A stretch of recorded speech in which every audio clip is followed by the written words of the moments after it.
Sports Hub, a Beasley Media Group station. Sports Hub headlines.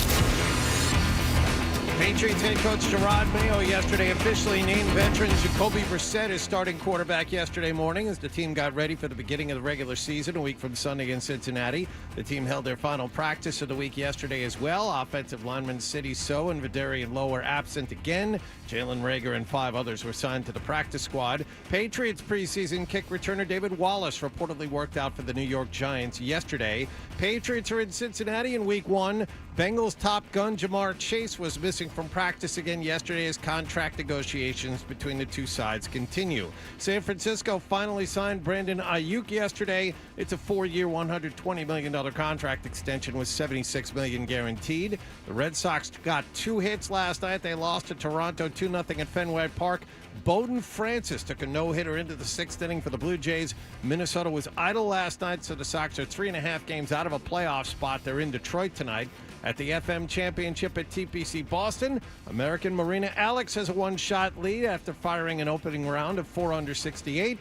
And at the U.S. Open Tennis Tournament, top seed or 3 seed Carlos Alcaraz, one of the best players in the world, beaten last night in round 2. Sports Hub headlines are brought to you by Valvoline Instant Oil Change. Enjoy quick and convenient vehicle maintenance this month. Visit NewEnglandOilChange.com for 15% off your drive-through oil change at Valvoline Instant Oil Change, now open in Franklin, Billerica, and Peabody. I'm John Wallach at Boston's Home for Sports, 98.5 The Sports Hub. Your next update at 6:30.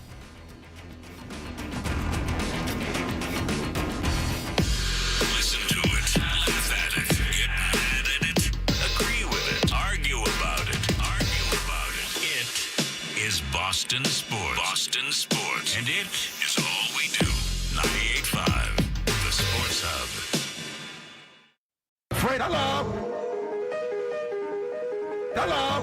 Hello. Mm-hmm. Hello. Hello. Hello.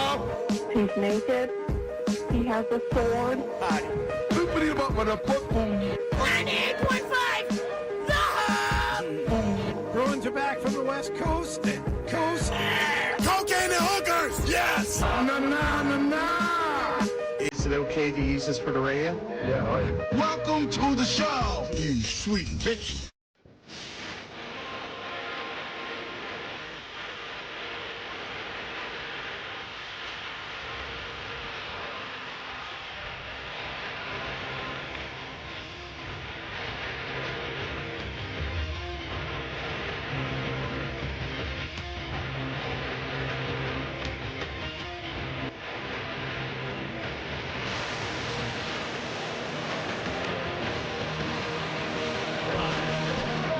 I have to put my condom on.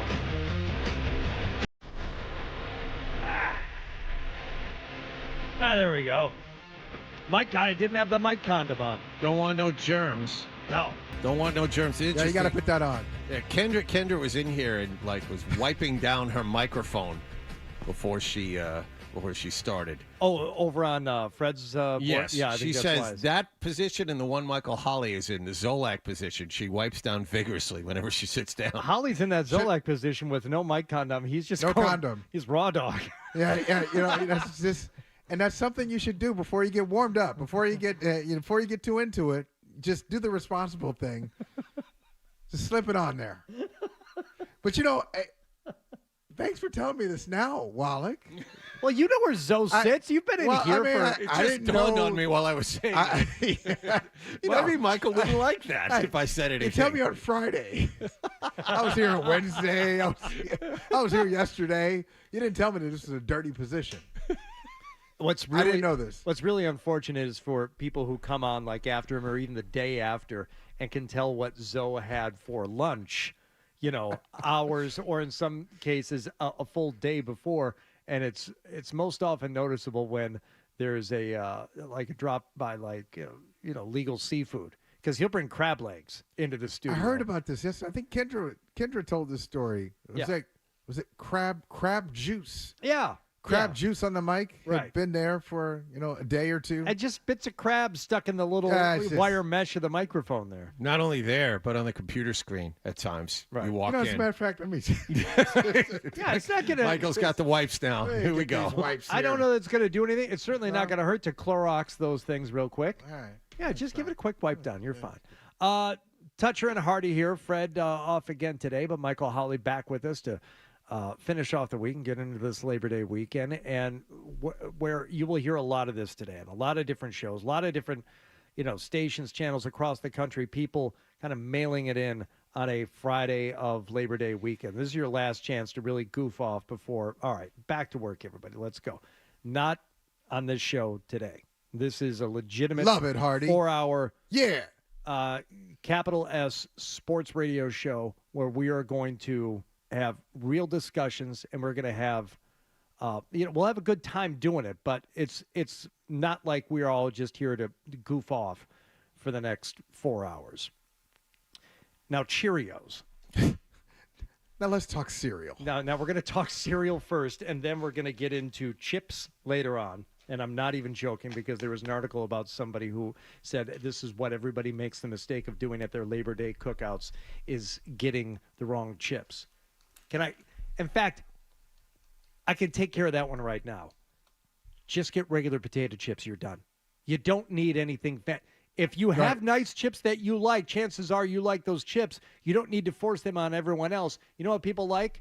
Regular potato chips. And if they don't like them, don't eat them. If they don't like them, they probably don't like chips. Yeah, right. They may not like chips. And if you're going to insist upon kettle chips, don't go crazy with the flavoring. Just get kettle chips and be done with it. I myself am fine with just basic Lay's chips if you're doing the weekend cookout thing. No, Wallach? No.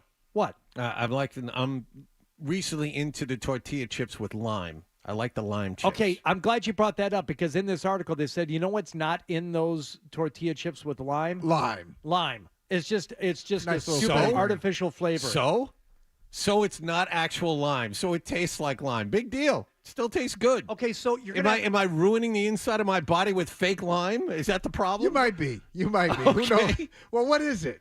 What is it? As long as it's not poisonous, I'm good. Well, you don't know. What is the non-lime thing that makes it taste like Artificial lime? coloring and sweetener and taste and potato chips? My God, what does the world come to? Well, you know what? Wallach might have a point, because a lot of times I'll be having a hot dog or, a cheeseburger straight off the grill, and I say, you know what I really want?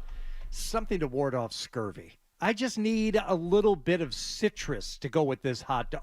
How about a lime-infused chip of some kind? No, nobody wants that. Except you. You're the only person. I'm the only person eating lime potato chips or lime tortilla chips? I think so. I don't think that's true at No, all. it's out there. It's having a renaissance. I feel like it's been there for a while. Like always lime, been around. they always Oh, been now around. it's now it's a multi-generational it's a sensation. season. No, lime chips are in their season right now. No, but I think you're learn something every day. But I think you're wrong. I think you're wrong, Hardy, about the hey, don't go crazy. Just give me regular chips. We've seen too much. We've seen too many varieties. Rock of too chips hard, now. made love too many Right, times. I got you. right. Go ahead. So just like a nice, those thin chips that you grew up, a bag of chips. You go to the vending machine. Back in the day. Right. It's not good enough anymore. It's not good enough. You need a little crunch. You need a little ridge. You need something. You need some girth. Okay, so I need some girth. I'm talking about chips. Oh. You guys. First we talk about condoms on the mic.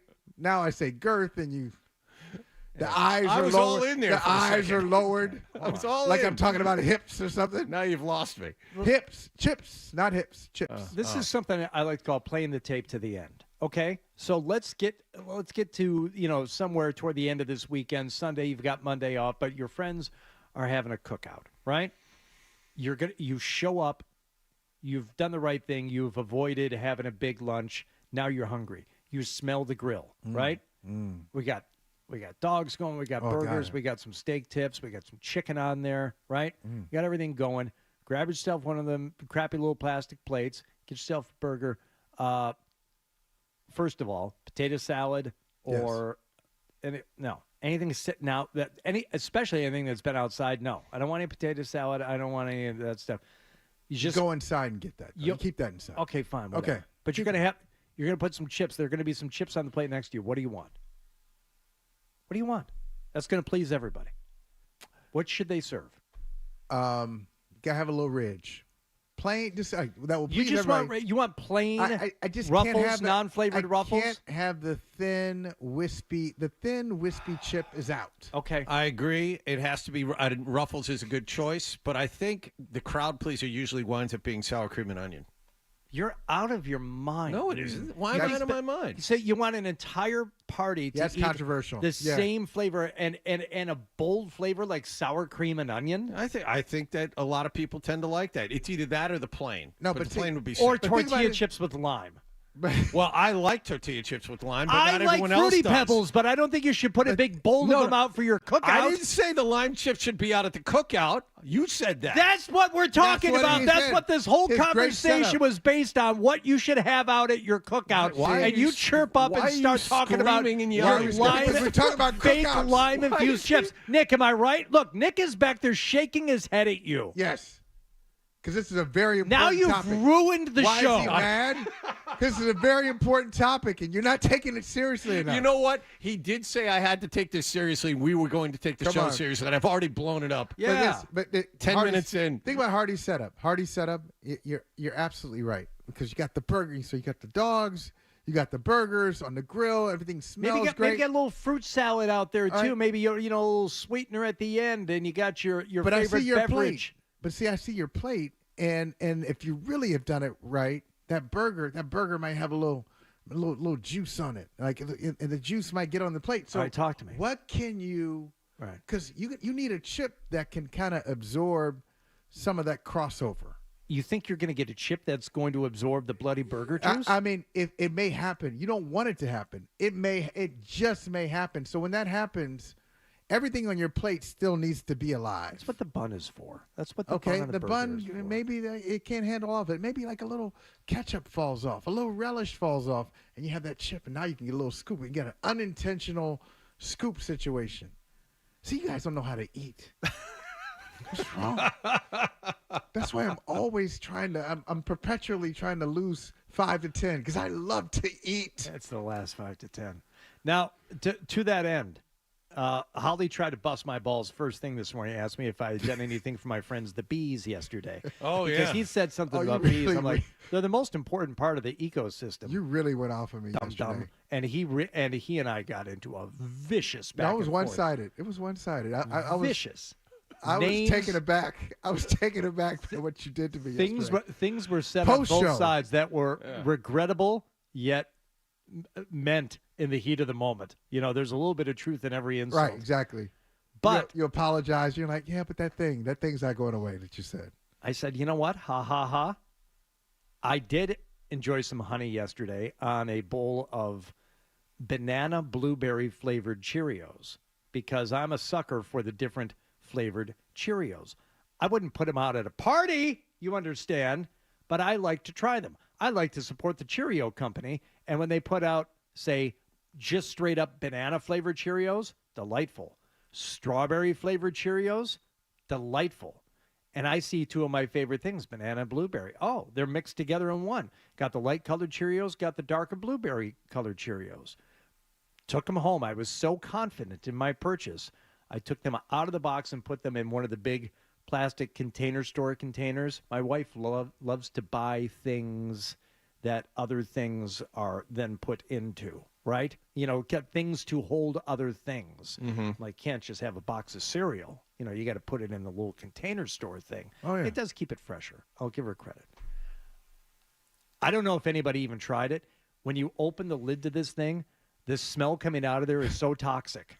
I don't know what they did wrong with these banana blueberry Cheerios. Let me save you the trouble. Say the name. Don't try them. Say the name again. Banana blueberry Cheerios. Okay. See, that should have been my first tip off. Yeah, okay. And I'll tell you my tip off. I knew what see before you even get to like the taste and all that. Yeah. I know what happened here because you said you brought them home. Yeah. Because you weren't shopping with your wife. This is one of those. I'm gonna go to the store while and he goes to the store. You know, I'm feeling a little crazy today. Yeah.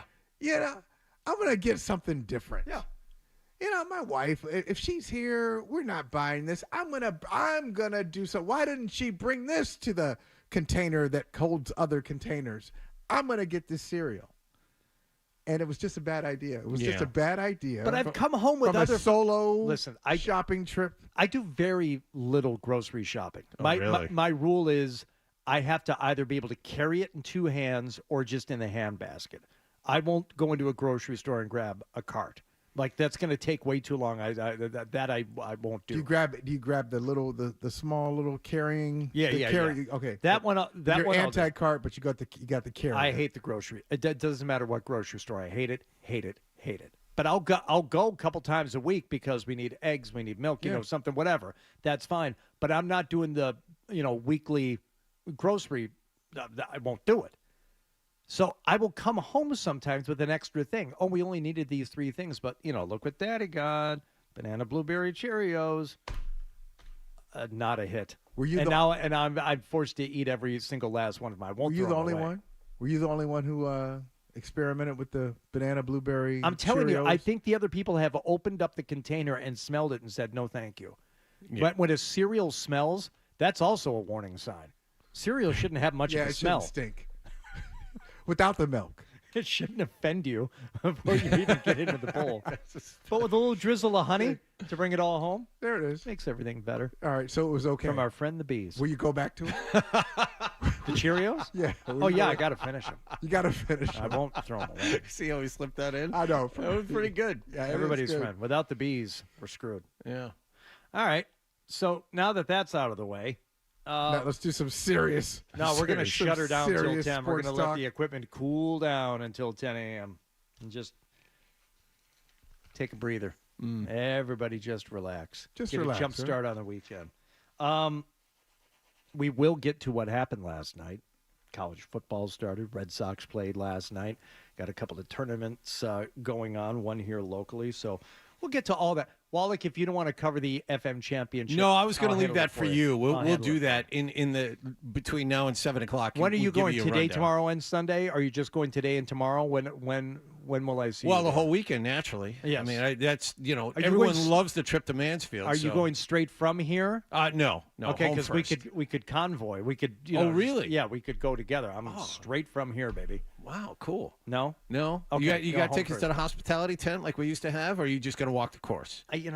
You, as I told you yesterday, do it wrong. You set up camp. Yes. And watch this same approach shot all day long from all the different players. Michael, I'm a guy who goes to a tournament. I don't need to follow a group. I don't need to stand outside. When given the opportunity to park myself with free food in a hospitality tent on a par 3, I park myself on a hospitality tent on a par 3. You're in a golf course, and you're in the hospitality tent. Damn right I am. The entire time. That's exactly right. You got to walk the course. You got to. I see every group play. On a par 3, 16. I question your love of the game. That's fine. I question your love of the game. How do you feel about that? Right. You know what? I've been outed again. Got me, Michael. It's like, damn it. Give me another one. It's like going to a baseball game and you just put blinders on and you just watch the batter's box. What, lobster tails? You don't need to see sure, I'll have those. You don't need to see anything else. Just focusing on that one thing. I saw every player. I saw every guy. Mm-hmm. But, there are a lot of people like that, though, without the hospitality tent. Mm-hmm. There are people who just, set up shop. You were never a set up shop on the, golf course. Hey, I'm going to, get to number 7. No. I'm sitting here, guys come in. You got your spots where you'll stop for a while and watch, but you toggle in between groups. Mm-hmm. That's probably the best way. Find a couple of groups of players that you want to watch, and you watch, tee shots from one. Then you go back and watch the other guys putt out. Then you kind of hoof it down the fairway. You watch the approach of the next group. You kind of go back and forth with that group over the course of however long you want to be out there, 9 holes or whatever, 18. The one time I went to Augusta, I walked the entirety of that golf course twice in the same day. See, you know what? This is triggering. I'll just tell you, this is triggering for me. Augusta. Yeah. And this is why I'm anti setting up shop. The last time I set up shop on a golf course, it was at Augusta, Amen Corner. Oh, yeah, in that, 5,000 people there? Right. Okay. It was great. Okay. Amen Corner, talking with Woody Page. Wow. And right after that, Be alert. America needs more alerts. Yeah, yeah. That guy. And right after that conversation, I agreed to do a show called IMAX. see, you know, I will never do that again. See, bad decisions happen. I don't know that you can necessarily connect They're linked. the two. They're linked. Yes, they are. Maybe in the timeline of Michael Holly's man. life. Yeah, no, but they're linked. one did not beget the other. Well, they did because Woody said, "Hey, you should do it." Woody said, "You should do that." Yeah, go ahead, do it. Yeah, it's a great career move for Max you. Kellerman, very talented. Yeah, he's smart. He really is. Okay. He's the next big thing. Oh, okay. Well, So the lesson didn't that say you that. learned: don't set down roots when you're at a sporting event. Keep moving. keep moving. Right. Just do that harder. You walk the course twice. No, well, at Augusta, I did. Yeah. That's what you should do. Walk it. Just walk it. Walk the it. course. Walk. Feel it. Don't sit. Yeah. Good life advice. Get a Walk. real sense of what these men and women are capable of. And this weekend, it's the FM Championship. The LPGA has returned to Boston. Which we will have a recap of with Hardy later in the hour. Not that much later, but let's get to the other things that happened last night. Next here on Toucher and Hardy, which is brought to you by our good friends, FanDuel Sportsbook. Make every moment more with FanDuel, please and thank you. You're listening to Toucher and Hardy on the Sports Hub. Summer not over yet. In fact, it's hot. Going to be hot. Going to be hot this weekend, especially at Dunkin' when they serve up their iconic ice cream.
And start your Got day. your finger on the pulse, Fred. Begin your Seldom day right and never wrong. right here.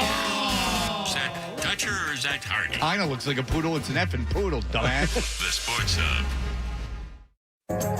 Did you catch the game last night?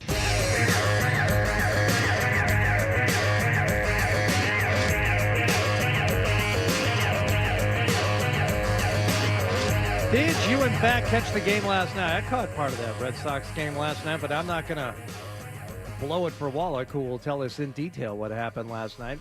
I'm guessing you're going to start there, aren't you, Wallach? I was actually going to start Patriots because Nice. that was the biggest story of the day yesterday. I wanted to finish that up with you fellas. So let's start with the Patriots. They open up the regular season a week from Sunday in scenic Cincinnati, Ohio. Win.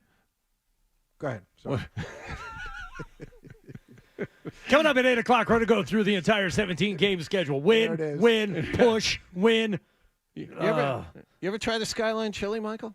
Oh, jeez. Overrated. But go ahead. Overrated? Overrated. Well, we were talking food earlier, so Yeah. I figured Skyline chili. Yeah. No, I've never tried it. Chili. Only been there once, so I've never enjoyed it. Yesterday, Gerard Mayo finally made his choice at quarterback.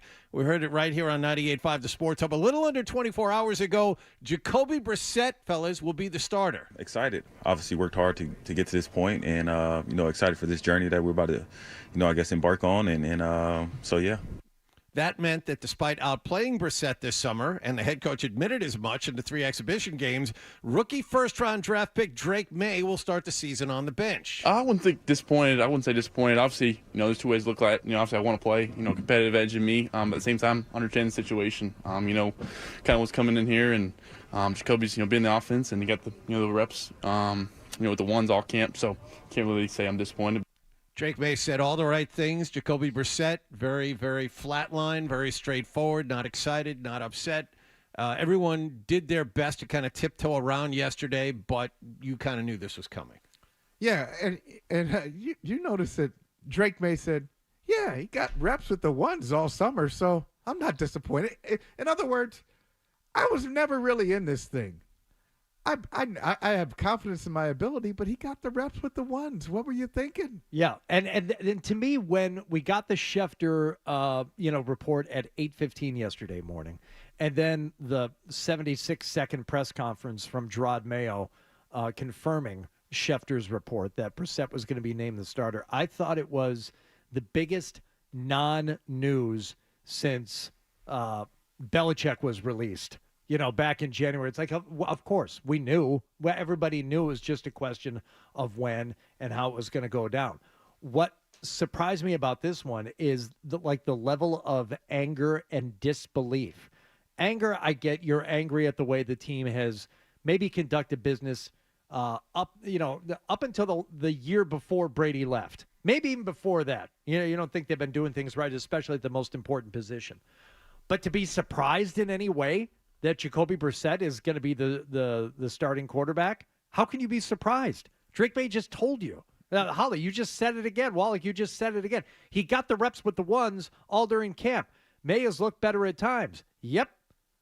He's not going to start. We knew that going back for months now, despite the fact that Gerard Mayo has also said all the right things in terms of it being a competition and blah, blah, blah, blah, blah. But the level of anger and disbelief at this, I'm like, what have you been watching? It was a bag job. It was in the bag the entire time. They made up their minds that the rookie quarterback, they knew they were going to draft a rookie quarterback and that they were going to sit him. Yes. And so that was going to be the plan, their plan. Now, I understand the anger, though. Don't you understand the anger? Like, if you're a Patriots fan, you're at looking this for particular something. decision at this moment, no, I don't get it. You know why? Because you need something to keep you on the hook. It's not even September yet. I need something to keep me on the hook, and at least the kid was exciting. And listen to him. He sounds like fun. You like to go out and have drinks with Drake May. He's got a lot of energy to him. He's got some dynamism to him. And then you have the seatbelt. This is That's really good. it's a seatbelt. It's a seatbelt. There. It's a seatbelt. It's fine. It's kind of there. It's supposed to keep you safe. Yeah, there it Don't is. really think about it. Yeah. You don't love it. You don't hate it. It's just a thing. Just It's there. You know what? It's the law. Yeah. Buckle up. Yeah. It's the law. Brissett is the law. We've known this for a long time. Do you think that there is a world in which the players were alerted to this sooner than the big meeting yesterday morning? Do you think that the players just kind of knew, or had Mayo alerted them to the fact that, this kid's having a nice summer, but don't worry, he's never going to start? Well, Michael, you've got a relationship with Gerard that goes back a long time, both a working relationship, and you had to sit down with him after after his first official press conference. So I don't know, and maybe he doesn't know yet, what his MO is going to be like in terms of communicating with players from a head coach level, because it's different. You can probably be more open, and you can be that buffer when you're serving as DC, even if he didn't have the name, or a linebackers coach, or whatever he's been doing, or a captain. Right. You can be more communicative, I would think, at times than you can as a head coach. But my guess is that the players didn't need to be told. They saw the same thing that Drake May saw, and the same thing that I saw. And I still say, if you're that angry about this or that shocked by this, then you haven't been paying attention. Yeah, it's a good guess. I'm going to take it even a step further. I think he was essentially promised the job. Jacoby Brissett. Oh. I think he was promised the job a long time ago. I mean, if you look at it, he's got a lot in common with Alex Van Pelt, and not just that he played for Van Pelt in Cleveland. This is the first time, and Jacoby Brissett is 31? Yep. This is the first time in his career that a team has said, we want you as our starter. Yeah. Not, hey, you happen to be here. Andrew Luck retired. What are we going to do? Okay, we'll start Deshaun Watson you. got hurt. Hey, Deshaun Watson is hurt. Deshaun Watson is an individual I wouldn't leave alone with anybody I cared about, anybody I love. He is a degenerate in a lot of ways. But we've traded for him, and we gave him a guaranteed contract, but the league is going to suspend him, so we need a starter. Here you go. So it's the first time he's been wanted by an organization, and Alex Van Pelt, this is the first time in 15 years that he's been wanted, even though he was like the 10th choice. It's the first time he got to be the OC and call plays and set policy and all this stuff. So I think they have like a kinship. So I think it was promised. I think the job was promised to him. That's interesting. And what I thought you were going to say before you said he had a lot in common with Alex Van Pelt, I think the situation has a little bit in common with Cam Newton, who was also promised the starting job. Yep. And it's the last time, maybe the first and last time, Bill Belichick ever went out of his way to say that somebody was going to be the starting quarterback. He's the starting quarterback. I don't. Well, you guys keep asking me. That's it, because he was promised the job. And quite frankly, if you want something to keep you engaged and to keep you entertained, this is where you've got to default back to the fan's guide to watching a rebuild. I don't know, and Fred has asked this question so many times before, I don't know how watchable this season is going to be. It's going to be more watchable than last year because the offense will be. Now, I'm not saying it's wide open, full throttle air raid, but this offense is going to be more watchable than it was last year. How do you figure? Is this the same guy who told me about the offensive line yesterday who was just... I didn't say that's because... Now, you didn't let me finish. There will be times where offensive linemen run into each other. I think the humor value is going to be very high on this offense. Okay, so that's not a high-flying, a high-potent offense. I said it was. No, I said it wasn't going to be that. I said... Two reasons. One is... You said it's... Okay, this offense is going to be more watchable. Yes. Tell me why. You'll have the humor factor. Can you believe they had 5 to 6 turnovers yesterday? I don't watch football for humor. They refused to play the kid? No. Look, the Patriots are bad. They're going to be bad. But if they're bad and interesting, that's better than last year, which was bad and boring. Yeah, bad and interesting one. Don't be bad and funny. I don't go to NFL for comedy. We like some of the same Well, you're going to have to if you're a Patriots fan. What's interesting? 3 and out is 3 and out. Right. What's interesting about that or compelling about it? At least this way, you have young players who you can look at and go, boy, that was a nice play. I see improvement here. Like a Jalen Polk, for example. Now, okay, I'll give you that. I don't know. I'll give you the individual. If you look at individuals, like, wow, look at this guy. Jalen Polk, I thought he'd be like a number 3 receiver, and now, wow, he's a 1. He's Amon-Ra St. Brown. You know Who what? knew There's that going was to be a coming? Monday where we Okay. come in here and Polk has whatever it is, 8 catches for 102 yards and a touchdown, and people will be calling this show and this radio station saying, "Great pick by Elliott Wolf," and then the next week is going to have 1 catch for 3 yards and a fumble. That's the way young players are, but this is the way things are going to be for this season. I think we got some of that last year with Pop Douglas, and we got that a couple of times over the years, even with running backs, and it doesn't make for a watchable or engaging product. Now, here's the great thing about being the Patriots or any team in the NFL. We're all still going to watch. Right. We'll watch, Sure. Right up until about week 16, 17, where I think people did tap out last year. For the first time in a long time around here, people just didn't even know who they were playing. They realized, with 3-4 wins under their belt, it really didn't matter, and that this thing was ending in a lot of ways. But for the vast majority of the season, people will be watching every week.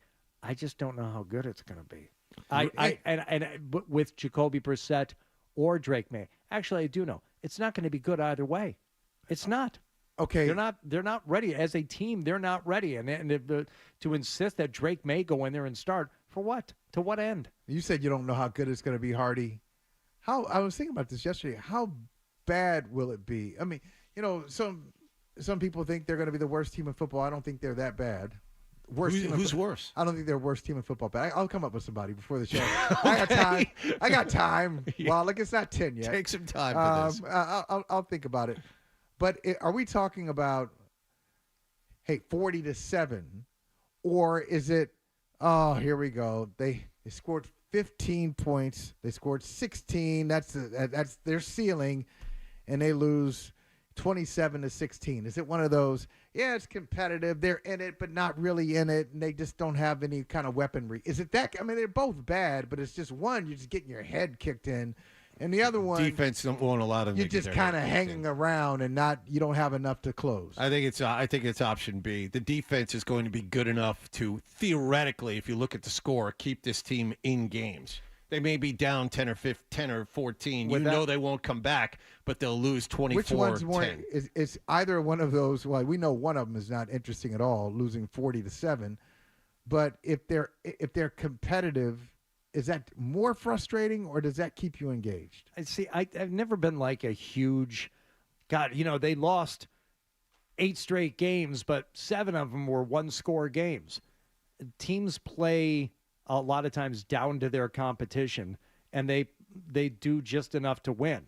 Who's to say those teams couldn't have scored more points had they needed to? And when you say that the defense is going to keep them in games, I don't have that same belief like I did last year. Now, they kept them in games against bad teams last year, but when they played good teams, they got shelled. They had a lot of points scored on them in the early middle of that season, and even not so good teams did that to them. And once again, I know Judon barely played last year. He's gone. What's Barmore's status as we head into this season? So you've got 2 of your best players on defense aren't going to be around. Is the defense going to keep them in games? Do we know this? I don't know that. And also remember, Coach Lombardi said you don't have Bill Belichick. No, you thought he was in South. You thought he was in Southie making pizzas. Why Southie making pizzas? Because he didn't watched Boston Good Will well Hunting once. All right. Anyway, you don't have Bill Belichick on defense. Now, I don't think.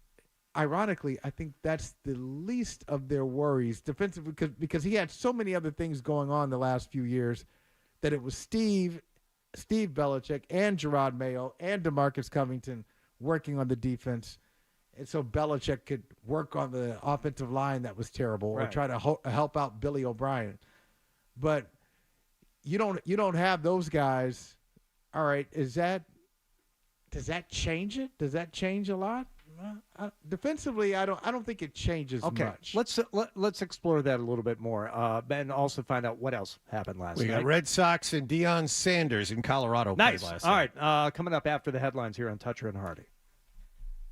Sports Hub headlines. Patriots have their starting quarterback, Gerard Mayo, announced yesterday morning. It'll be Jacoby Brissett over rookie first-round draft pick Drake May. Patriots will be in Cincinnati a week from Sunday. Bengals top wideout Jamar Chase missing from practice again yesterday as contract negotiations continue. Red Sox lost to Toronto at Fenway Park 2-0. 44-year-old lefty Rich Hill came on in relief in this game, got 4 outs. Sox are 3.5 games out of a playoff spot. They visit Detroit tonight. And at the FM Championship at TPC Boston, American Marina Alex has a one-shot lead after one round at 4 under. Sports Hub headlines are brought to you by Awaken 180. This September, make losing weight part of your new routine. Energy, clarity, better health. Find it all at awaken180weightloss.com. I'm John Wallach of Boston's Home for Sports, 98.5 The Sports Hub. Your next update at 7 o'clock.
Toucher and Hardy on 98.5 The Sports Hub.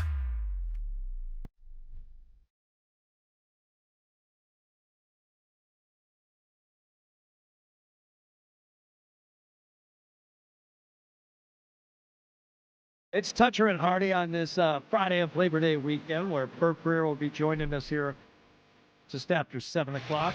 But first, finishing off what happened last night. Red Sox played, Wallach. They did. They had a chance to gain ground in the wild card race last night. Minnesota was idle, so a Sox win over Toronto would have moved them to within 2.5 games of the Twins for the final playoff spot in the American League. Cutter Crawford pitched for the Sox and was good. He just wasn't good enough. Now Ernie Clement lines one to left, and that's going to get down into the corner. Barger is in to score, and Clement is on his way to second with an RBI double. It is 2-0. Thanks to Toronto television. Crawford allowed 2 runs over 6 2/3 innings, but was stuck with a very tough 2-0 loss because of 28-year-old pitcher Bowden Francis. He took a no-hitter into the 6th inning, and he allowed 1 hit over 7 shutout innings and needed only 70 pitches to get that far. He picked up the win. Sox 3.5 games out of a playoff spot. They're in Detroit tonight. The other story of last night's game, 44-year-old lefty Rich Hill. He's back with the team. He relieved Crawford in the 7th inning, got out of a jam, and he pitched in the 8th as well in his return. I knew it would, possibly happen, and, culmination of all that. But it is. It's just so many people to thank, like I said, and to get to this point, we didn't know in the beginning of this if this would be where you'd end up, where it might be. It just happened to be in Boston, with this team. And again, I think there's a lot of good things coming. Okay, he has pitched for 13 different major league teams. He's pitched for half the league and is the only pitcher in the majors to appear in at least one game in each of the last 20 seasons. If you want to talk about a well-traveled individual, this is it. He is wound up back in his home state and can help down the stretch. But once again, the Sox 3.5 games out. Time is running out. Season ends 4 weeks from Sunday. They're in Detroit to play a Tigers team that was really hot up until the last couple of nights for the weekend at Comerica Park. So this is kind of going back to what we talked about yesterday is, how much belief do you have? 4 games above 500. They had themselves in a spot last night where they could have made up some ground. As you said, Wallach, with Minnesota idle. They don't have enough. They're close. Like you said, Cutter Crawford last night, good, not good enough. Just not quite good enough to get me to believe that they will be able to get anything done and sneak their way into the postseason. And even if they did, all right, it would be an accomplishment, but I don't think we're going to have to worry about that. They're not getting it. But they entertain you. A little bit. Right? A little bit. See? So they're not going to make the playoffs. Stop. They don't have enough. Thank you, Michael. That's but right. they kind of hang around. That's right. Hey, here we go. That's entertaining. That was my expectations aren't that high. It's all in context. So you feel better. If you're a Boston fan, you feel better about the Red Sox hanging around because you got the Celtics won a championship. It's all like when it happens. Okay, we got a championship team with the Celtics. Not quite a championship team with the Red Sox, a terrible team with the Patriots, but we expect the Bruins to be something. Yeah, right. So you kind of how do all the parts fit together? All right, that's fair. Right? That's fair. But Rafael Devers is hurt. He's missed the last 3 games with a sore shoulder. He's going to try and DH tonight. They lost David Hamilton last night, and Hamilton for the season, right?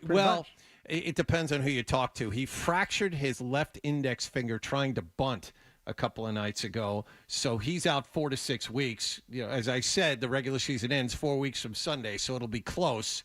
But maybe he can come back and pinch run. He's second in the American League in stolen bases this year. He has 33 and hits second in that order. He's been a valuable piece here over the last month, so they're going to miss him a ton.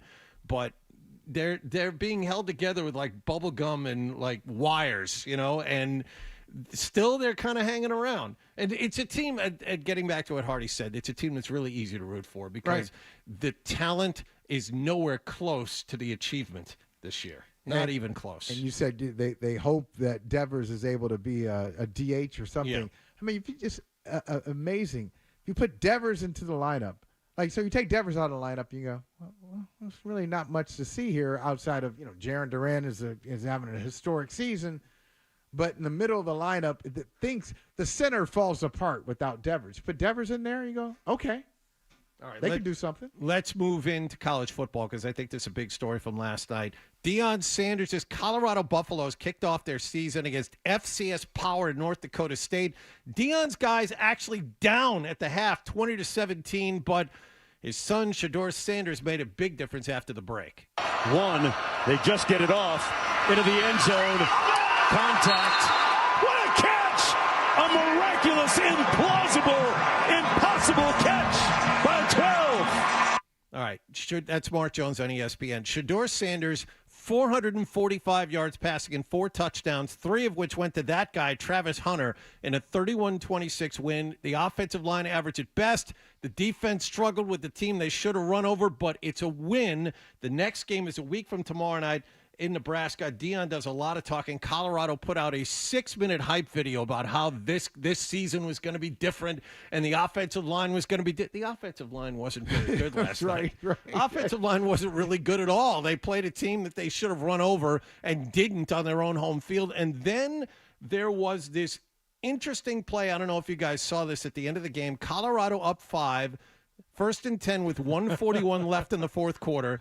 Shedeur Sanders, all they need to do is kill the clock. And game's over. Game's over. They can. So Shedeur Sanders throws a deep ball to wide receiver LeJonte Wester. It stopped the clock. North Dakota State ultimately got the ball back, and because Deion called that play and Shedeur Sanders made that play, North Dakota State had a chance at a Hail Mary at the end of the game. So why did Colorado throw the deep ball? They asked Deion Sanders this after the game.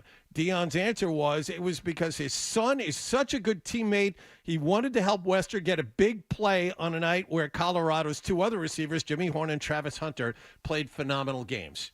That's why he threw the deep ball, not because he didn't have any idea what he was doing. Okay. Well, Deion said he didn't call it. He told Shedeur that was not the time and the place. He tried to put a positive spin on it. Hey, my son, he's such a nice guy. He wanted to get this kid involved, but this is not the time or place. So he spun it around as, hey, this is a nice kid trying to do a good thing. It was so unbelievably stupid that Deion said like 3 different things in order to make up for it. So number 1, he said, my son's a great guy. That's his character. He also said, well, you got to take what the defense gives you. And they weren't giving us they were giving us pass plays all night, which, by the way, is ridiculous because Travis Hunter, especially the one that put them up, I think, 10 in the third quarter, was such a ridiculous catch that Travis Hunter made in the end zone that I cannot say that they were playing soft on their receivers. Now, he was having a great passing night. Yes, that's fine. But it's not like you needed to get a first down. The defense was, playing us really hard against the run. So what? You're not trying to gain a bunch of yardage. You're not trying to march down the field. You're just killing clock. It, unbelievably stupid. And that play ended up being a reception. The Hail Mary, it was 4 yards short. That was the other thing. At the end of the game. You can see Travis Hunter walking off the field. He was pissed off because whoever, one of his teammates, they were coaching him to knock the ball. You can see him with 2 hands. Knock it down. Right. But the defensive back was trying to catch it. He was trying to we're trying to pad stats. The biggest story here is this was a bye game. This is one of those games where a power team pays another team to come to their building in what was supposed to be an easy win. North Dakota State is a champ FCS power, but the reason Colorado brought them to their building was to beat them by 30. It wasn't to sweat out a Hail Mary pass at the end of the ball game. Except the line was only 10. We didn't ask Kendra about this yesterday. Colorado favored by 10.5. Well, did not cover. But they didn't it wasn't supposed to be a tough test to No, start it wasn't the season. supposed to come down to the last. Colorado last is exactly what we saw them as last year. They're exactly what we thought they were, which was not a very good team that may struggle to get to 500 this year. And you know what? We all took, well, I shouldn't say we all. I took the cheese, and other people are in the same category. I thought when they got off to their start last year and Deion was, they beat TCU. God. Do you believe? I'm about to get real comfortable. Do you believe? Yeah, okay. Yeah. So I got caught up in it, and they got off to a start, and all the celebrities are going to Boulder, Colorado. You know, LeBron is talking about it. Dwayne Wade. You got The Warren Rock. Sapp over on the sideline. Everybody's into it. So I thought, okay, yeah, Deion Sanders bringing some life back to Colorado. Bert Breer needs to get into the door. He's locked out. Oh, okay. Well, is that what that's? Someone go get Bert. Somebody get Bert. Yeah, Bert's at the door. But quickly here before we let Bert in, yeah, but you bought it. I bought into this, Hardy, and I thought, hey, Deion is exactly what this program needs. He's going to change recruiting. Kids are going to want to play for him. No, he doesn't recruit well. Yeah. A lot of he works the transfer portal, but a lot of those kids left. A ton of them left too. So and now he doesn't want to talk to the Denver Post. We can talk more about this with Bert. He'll be joining us next here on Toucher and Hardy on 98.5 The Sports Hub. Stay tuned for more Toucher and Hardy on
the Sports Hub yesterday morning, and he added that Brissett gave his team the best chance to win right now. The team practiced afterwards. They were without offensive lineman Sidney So and Vidarian Lowe. Wideout Jalen Reagor and a handful of others were signed to the practice squad. Cincinnati top wideout Jamar Chase missing from practice again yesterday as contract negotiations continued between the two sides. San Francisco was finally able to sign Brandon Aiyuk to a contract extension yesterday. It's a 4-year, $120 million deal with $76 million guaranteed. Red Sox missed out on a chance to gain ground last night. The offense vanished in a 2-0 loss to Toronto at Fenway Park. Story of this one, Blue Jays starter Bowden Francis. He had a no-hitter into the 6th inning. He allowed 1 hit over 7. Sox are in Detroit tonight. They placed David Hamilton on the injured list yesterday with a fractured index finger on his left hand. After round 1 of the FM Championship at TPC Boston, American Marina Alex is your leader by 1 shot at 4 under par. And at the U.S. Open Tennis Tournament, Carlos Alcaraz beaten in the 2nd round last night. Sports Hub headlines are brought to you by Valvoline Instant Oil Change. Enjoy quick and convenient vehicle maintenance this month. Visit NewEnglandOilChange.com for 15% off your drive-through oil change at Valvoline Instant Oil Change. Now open at Weymouth, Canton, Bedford, and Natick. I'm John Wallach at Boston's Home for Sports, 98.5 The Sports Hub. Your next update at 7:30. This is Jaylen Brown. Jaylen Brown turns the corner. Finger roll is up and good. Scoring the foul. Listen to home of the Boston Celtics, 98.5 The Sports Hub. Dutcher and Hardy, the reviews are in. I got to say, I don't want to talk about you. Give me about 5 minutes of my time. Hear what he said. Now more of on the Sports Hub. What a hell of a guy, and he's worked everywhere, and now he'll work for every media outlet at some point in his career, and he will be the best thing that outlet has for the time they are lucky enough to have him until he inevitably moves on to take bigger and better things. Can you turn his mic on there, please, Kyle? You got it? Hello? You with us, Bert? I'm here. I'm here. I think I'm here. You're at Fred's completely unnecessary board there.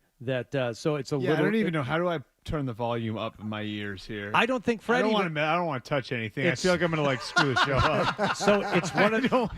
No, this mic. I'm super intimidated by what's in front of me right now. Kendra had the same reaction yesterday. Yeah. This ridiculous frickin' thing, just another evidence of enabling Fred. It's one of those faders on the right, so you can try. These two?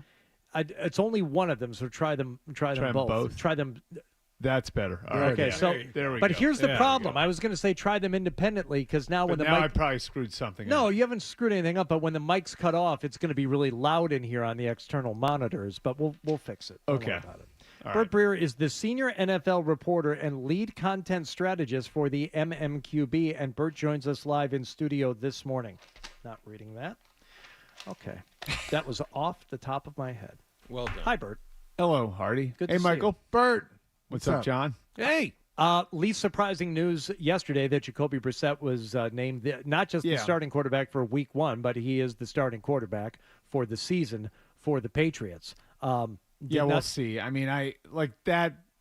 History tells us we're going to see Drake May. Yes, and Gerard Mayo told us we're going to see Drake May. What is good for the start of the season is not necessarily good for 6 weeks from now. He's told us all this, multiple times, and he's told us through the practice reps and through the preseason games. Everything has been told to us that Jacoby Brissett will be the guy at least for Week 1 and probably a little bit beyond. If you dig down, though, and try and figure out why people are so upset about this or surprised, which to me is just I can't wrap my head around that, how you could be surprised, but the anger, what lies at the heart of the anger that people have about this? I think most people want – I mean, look, it's an entertainment product, and what's most entertaining is seeing a guy who could be the quarterback for the next 15 years. I think when you look in the preseason – and obviously not so much the Carolina game, but the Philadelphia game, the Washington game, you can see why he was the 3rd overall pick. I think you can also see why he's sort of, like the analogy in the spring was the puppy. Like you can see the big paws. You can see sort of what he's going to become. But he's also all over the place and a little, frantic and everything else. And so There's a growth process there, but look, every fan base wants to see a guy that was drafted that high that could bring that level of excitement in time. And it's the Patriots' job to be patient with this. I just think it's so interesting because, like, not only like history emphatically tells us we're going to see him. If you look at it, and I keep a chart, you guys may have seen like this chart. When I put it up. Yeah, I've showed it to you guys before. When every quarterback over the last going all the way back to 2000 got their first start, and so over the last 16 draft cycles, so that's not counting this year from 08 to 23. The last 16 draft cycles, 48 quarterbacks have gone in the first round. Only 3 have been true redshirts. Those 3 true redshirts were Jake Locker in 11, Patrick Mahomes in 17, and you're fudging it even a little bit there because he started the last game of the year, but really, for all intents and purposes, a redshirt. And then Jordan Love in 2020. So 3 out of 48 got a full redshirt year. And what did those 3 guys have in common? Well, they had 2 things in common because obviously Locker didn't get the results that Love got, and Love hasn't gotten near the results yet that Mahomes got. So it's 2 things. Number one, all 3 of those guys played on teams that contended to the very end. Even that Titans team in 11 was in it till the very end. They finished 9-7, missed the playoffs. Obviously, the Packers and Chiefs were really good teams those years that Love and Mahomes were rookies. Second thing they had in common, they had established quarterbacks who had led Super Bowl teams. Matt Hasselbeck in Tennessee, Alex Smith in Kansas City, and Aaron Rodgers in Green Bay. So, like, those 2 things were in place, and that's why those teams had the flexibility to sit those guys for the entire year, because not only was the public not screaming for those guys to come in, but the locker room was content with the guy who was their starting quarterback because it was a guy who had skins in the wall, which to me right now is the advantage Atlanta has. Atlanta has true flexibility to sit Michael Penix for the whole year because no one in that locker room is going to question whether or not Kirk Cousins can get it done. They know he can get it done. They've seen it. It's demonstrated. And I've made this point a lot. Like, almost it's these teams a lot of times can buckle to public pressure that happens. But there's also the internal pressure and the pressure that comes from the locker room. And the reality of it is your locker room does not care about your 3-year plan at quarterback because the reality in the NFL is that 80 to 90% of guys in every locker room don't know what team they're going to be on next year. And what they care about is what's going to be the best thing for me to win this year, to perform individually this year, so I'm going to be in position to continue my career, whether it's here or somewhere else. And they want the guy in there who's going to give them the best chance to do it. And in a lot of cases, these young quarterbacks go to bad teams. And I know I'm being long-winded with this. No. But these quarterbacks go to bad teams where there's not an established veteran, and there comes a point in the season where they are the best option for their team. Were there any Drake people in the building who said, I know they're all Drake people with the Patriots, but Drake people in the building, whether coaching staff, players, ownership, who were causing a little bit of tension? Hey, we got to play him, and there's a little back and forth, and he pushed back. Or do you think this was unanimous? Put Jacoby in there, and then we'll deal with Drake later. I think, I'm not like covering for anybody when I say I think that they are in lockstep on this. And there have been obviously disagreements on other things in the building over the course of the last year and everything else, but I think that this is something that they have been in lockstep on because the plan has been in place since they drafted Drake May. They knew what they were drafting, which was a guy who needed time and a guy who, of the 6 quarterbacks that were taken in the first round, I'd say was easily the most raw of the 6.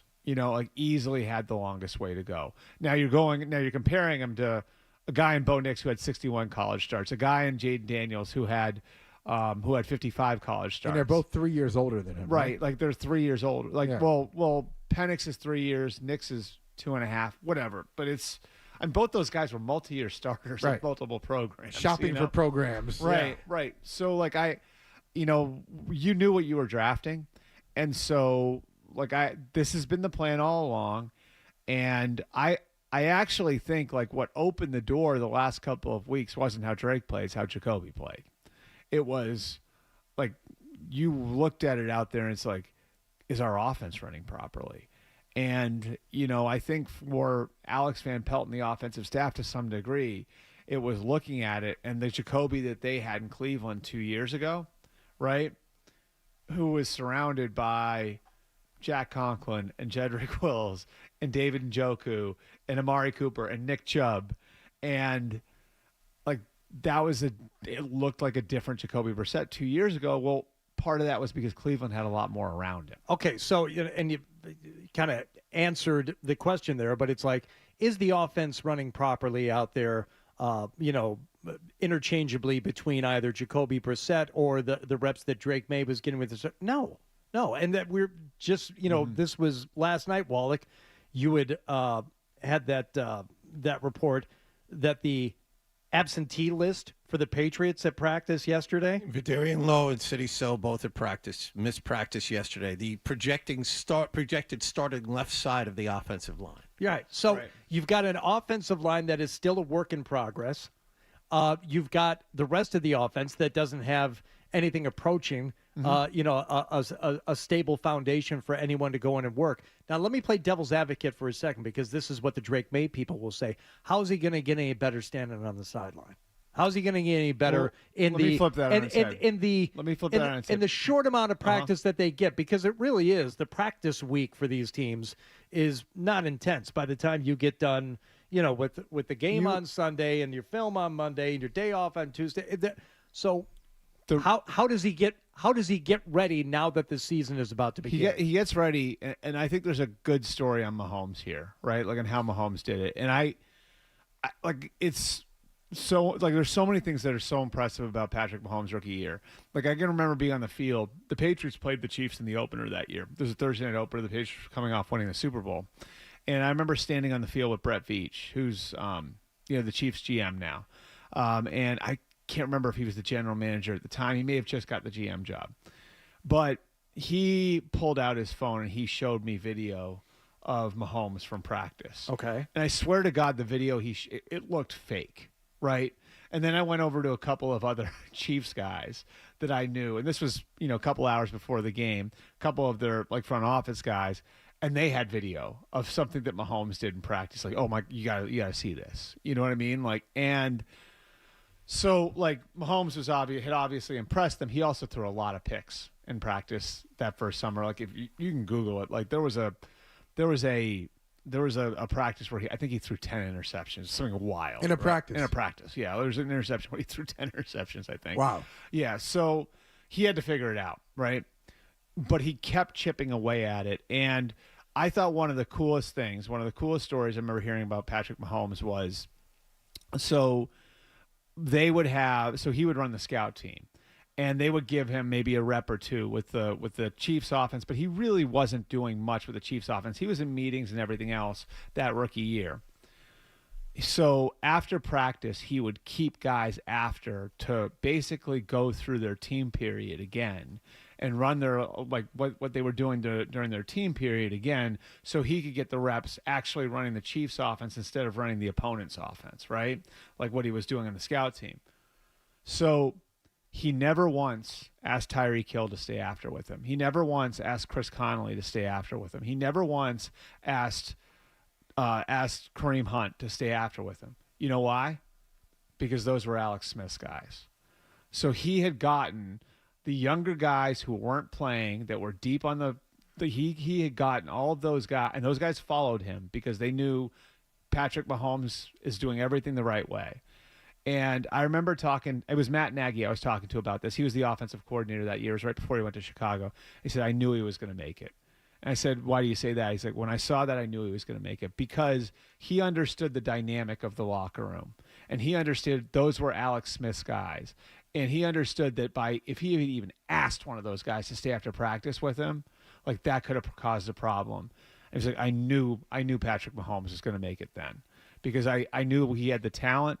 But he also understood the dynamic of the team. He understood the position of quarterback, both being the backup and the starter. He understood how he would affect the starter if he was doing, and he wasn't going to do that. And that's why Alex Smith and Patrick Mahomes have such a strong relationship. Well, And it's things like that. Like that's what Drake May is going to have to do. He's going to have to thread that needle. Well, Hardy and Bert, I'm not saying that Drake May has Patrick Mahomes characteristics. I'm not saying that. But I wonder if he has something. Does he have leadership? Do the people who look at him, and I'm not just talking about with the Patriots, in the draft process, does somebody look at him and say, I love that kid. Give me 2 years with him, and he's going to be a top 5 quarterback in football because he's smart and he draws people to him. Did anybody say that about him? I need to hear that. I would also like to know how Drake May, not that he needs to follow that template that you just laid out, Bert, but how do you figure out a dynamic in a locker room that probably doesn't have one? I mean, you've got Jacoby Brissett back. You've got no culture. A new head coach. You've got a new offensive coordinator. Like, what's the dynamic? I don't know. We're making it up as we go. So I look, this is just like I was going through with a couple of people over there the development plan. One thing I got from somebody there was like, this was unprompted. It was just like kind of like talking to them about like what they're doing and everything else going back and forth this week. And the last thing unprompted, was he's definitely going to be a guy. Okay. And I think like there is this feeling that his development has come steady. And I like for as many shots as Alex Van Pelt and Ben McAdoo and TC McCartney and the guys who are running the offense down there now have taken, doesn't it look like it's working? Yeah. Like if you look at his performance, like week over week, he looks like an NFL quarterback based on what we saw in those 3 preseason games. It's starting to and the way they're sequencing it, like I'm just telling you, like this is where the experience. And I know people don't get excited about Alex Van Pelt, and I love Zach Robinson, right? Like, and I love Nick Caley, and I understand why people would have been excited about those guys coming here. I get that, right? But Alex Van Pelt played quarterback in the league. You know what I mean? Like Alex Van Pelt's been around great quarterbacks. He was around Aaron Rodgers. He was around as a player, Jim Kelly, right? Ben McAdoo coached Aaron Rodgers. Like they've seen what it looks like. And I just think that like having that background, having worked with those different guys, like having in Cleveland, like Alex Van Pelt, like had to work with a number 1 overall pick, right? Like here, go work with Baker Mayfield, right? And then he had to manage the Deshaun Watson, Jacoby Brissett situation in 22, right? Then last year he has to go through and work with all these different quarterbacks.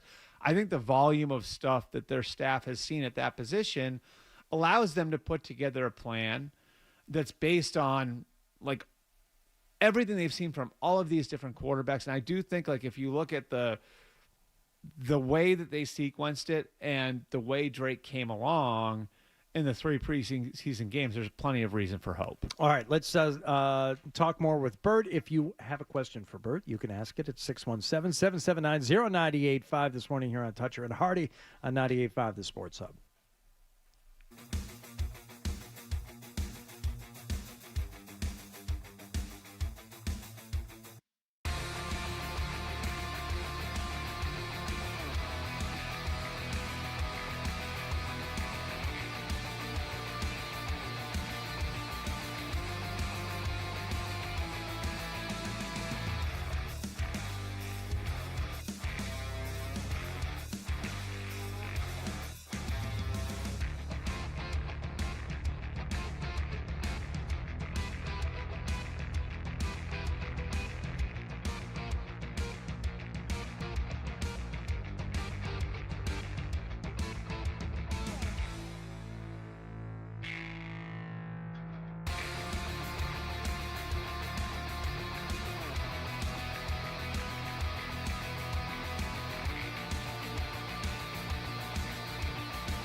Breer and Hardy here on a Friday morning with Bert Breer in studio with Michael Holly and me, Hardy, and John Wallach. And you're welcome to join in, 617-779-0985, talking about the Jacoby Brissett decision and going with Drake May. Bert gave us some good info there that he is learning that there is a belief in the organization that Drake May will be a guy, just maybe not the guy right now. I or didn't say that. No.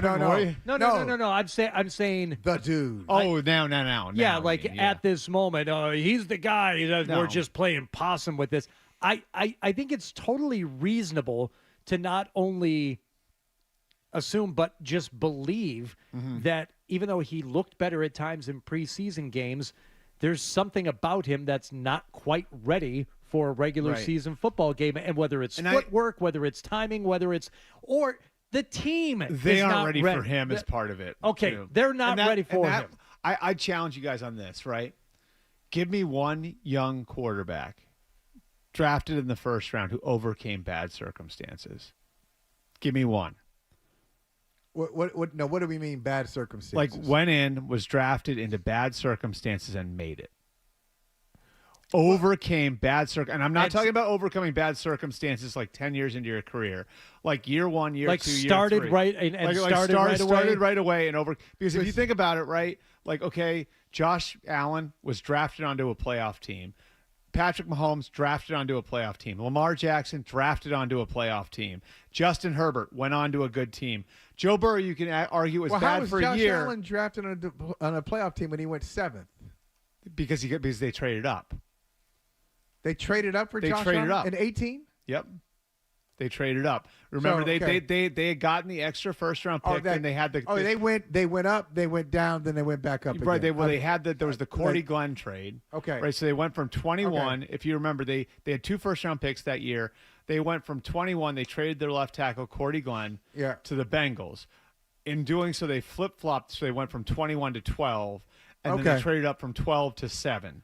But they had made the playoffs the year before for the first time in 17, 18 years under Sean McDermott with Tyrod Taylor as their quarterback. I got a bad circumstance. I got a bad circumstance. There's one. Guy. There is one. I got one. Who? How about Matthew Stafford? That's a great one. It's a good one. Yeah, because thank you. Because bad circumstances. But how long ago is that? Still, horrible historically bad organization until recently. Didn't have a much. But even still, he's thrown to Megatron. 2008, but 2009. Yeah. But see, you have to. That's why I was going to ask you to define. My one's Andrew Luck, by the way. And I have another one. My one is Andrew Luck. Because I don't think because Andrew Luck is like the one where it was like he went to a team that was completely stripped down, like there was infighting between the head coach and general manager. And he made it, I think he's underappreciated. Right. He made it to the playoffs as a rookie, being like the best player on it, like as a rookie on his team. Then the next year they went around further. The year after that they went around further, and then eventually it all caught up. Mine is his predecessor, even though he was drafted by a Hall of Fame team builder, Bill Polian, got it. But Peyton Manning, I mean, come on, Dag. What was his record his first year? 3-13. 3-13. I mean, and he broke the record for interceptions. Yeah, right? 3-13, bad team, and but great team builder, but a bad team around him. But we're talking about, and he overcame it. But we're talking about like now. What are we talking about? Like 3 guys over 30 years, over a 30-year period, right? Most of these guys that make it, like the reality is, most of these guys have strong infrastructure around them, and most of the guys that don't sink. And it's just, even Peyton Manning, right? Like Peyton Manning, like very quickly wound up with Marvin Harrison, Reggie Wayne, Dallas Clark. Tariq Glenn was his left tackle. Edgerrin James was drafted. His circumstances got really good in a hurry. And even with Matt Luck is the only, like Stafford's throwing to Calvin Johnson. I was going to say Calvin Johnson had been there for 2 years. Who was Andrew Luck's number 1 receiver? Oh God, T.Y. Hilton. T.Y. Maybe. Sounds right. Yeah. Like he had a Reggie Wayne at the very end of his career, so I don't even know if you count that. Like T.Y. Hilton was probably the best receiver that Andrew Luck. That's why I think Luck was underappreciated. Like I think Luck, it's almost sad what happened with him because if he had gone into Josh Allen circumstances or Patrick Mahomes circumstances, maybe he'd still be playing. you know? So I think that's one thing you have to remember is that it's really rare that a guy overcomes bad circumstances. So you want to buy yourself the time to change the circumstances for him. All right, is it fair? And I'm not saying it has to be forever because I do think, yeah. Well, is it fair that to question the circumstances, that the circumstances could have been a little bit better when you consider the Patriots have about $50 million in cap space, and I'm not even talking about Calvin Ridley. I didn't love that pursuit. I'm just talking about their offensive line. Yeah. Like, how do you get yourself in a position where you are bragging? Like, it's like previews, John. It was previews. You know what we got coming up next week? The number 3 waiver position where we may find our starting guard. Stay tuned. Like, how do you find yourself in that position when you've got resources? You know you got a rookie quarterback coming in, Bert. I think you got to do a better job of making the workplace just a little bit better. And I think there's an argument to be made there that maybe this was an offseason where you overspend. Like, I don't think there was so part of their problem was that you have their biggest holes were at premium positions, and it's really hard to fix multiple premium positions in one offseason. It just is because they aren't out there. Like you're going to have to spend a high draft pick to fill one, right? And then generally teams aren't letting their left tackles or their edge rushers or their corners go, right? So you had multiple premium positions where you had significant holes that you had to address. Receiver being another one. But like I would look at like what the Jets did. Right. And the Jets went out in one offseason. We have a huge offensive tackle problem, right? We have a big offensive tackle problem. So they signed Tyron Smith. They trade for Morgan Moses. They draft Olu Fashanu. So they have now not only like 2 like long-term starting tackles in the NFL. One's a Hall of Fame tackle. But they've also like prepared themselves for like the potential for injury by drafting another one. Now, you couldn't have done all of that, but you could have done some of it, I think, and at least you maybe could have band-aided the problem a little bit better because we all saw that coming from a mile away, right? I do think like one of the things that you see with, like the young quarterbacks is the tackles are generally pretty good. When these guys thrive when they're young, like Patrick Mahomes had Eric Fisher and Mitchell Schwartz. Josh Allen had Deion Dawkins, at left tackle, who was a really like an emerging young player at the time. Lamar Jackson had Ronnie Stanley and Orlando Brown. Like those guys all had really good like tackles that they, that were the foundation pieces for their offensive line. The Patriots don't. I mean, they're still figuring out their tackle situation now. And the fact that Nwenu can't do it is another mark against you because you spent to keep him. And I was all for spending to keep him. But, you hear this stuff, does he really love football? And then I heard the stuff that Lombardi said where the weight was an issue, So, like, that's stuff that you should have known because you had him in the building, So maybe should you have been a little bit more tactful about what you did there? Maybe... What is it, Wally? You just said the name Mike Lombardi, and I was just all right. I thought you were talking about the weight because that was I know.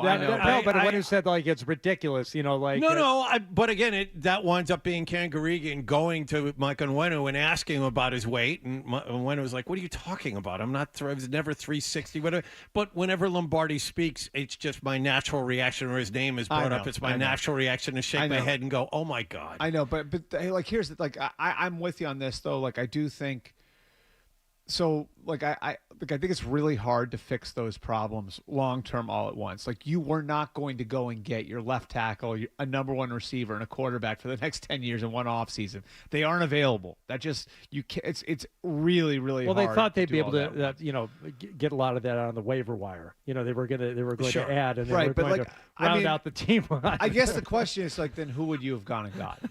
Like, who would you have gone and gotten to play tackle? And, like, the reality is the answer was going to have to be, it wasn't going to be a long-term answer. It was going to be a Band-Aid. Band-Aid. But, like, I would say at this point, like... I'll take a Band-Aid. Just take a Band-Aid. Yeah. You know what I mean? Spend the $10 million on a Band-Aid. Yeah. Like, because I think that's sort of what you need now.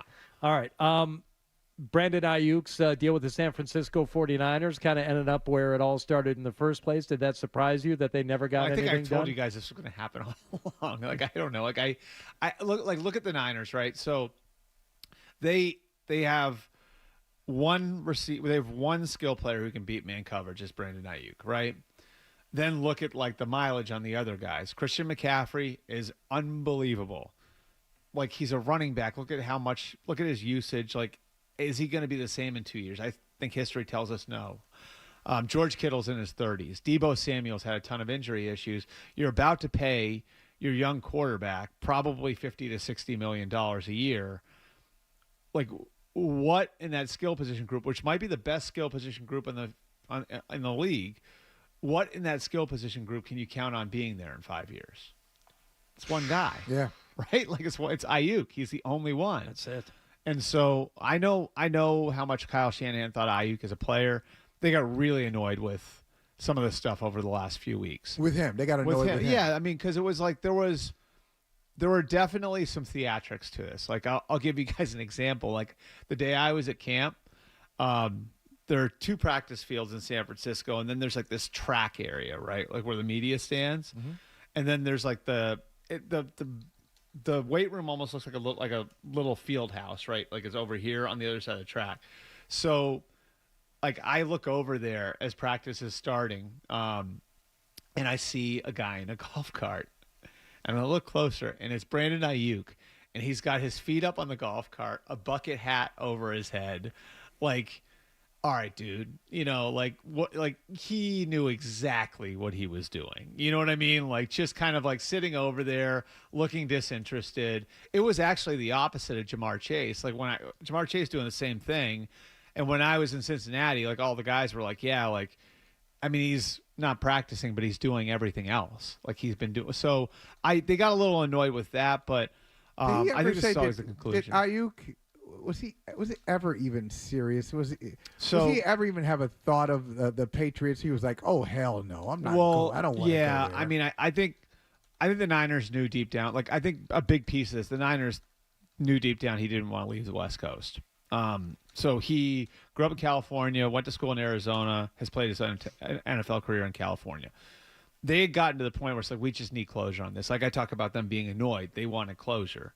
We think we got a championship team. We're going to get there. So basically it was like, all right, dude, like, let's see. You think the grass is greener? Go find the combination of money and football situation we're offering you. Right. And he could beat the money in New England. He could beat the money in Cleveland. He could beat the money, but not by that much in Pittsburgh. Like, Cleveland and New England both offered him over $30 million. Right, and if he were just going to go money, they would have lost. And I actually would argue Cleveland has a pretty good football. I would argue Cleveland's football situation might be better than Pittsburgh's right now. Probably is, right? But he didn't want to play for Cleveland. He had a connection with Mike Tomlin from before the draft. They offered 27-7.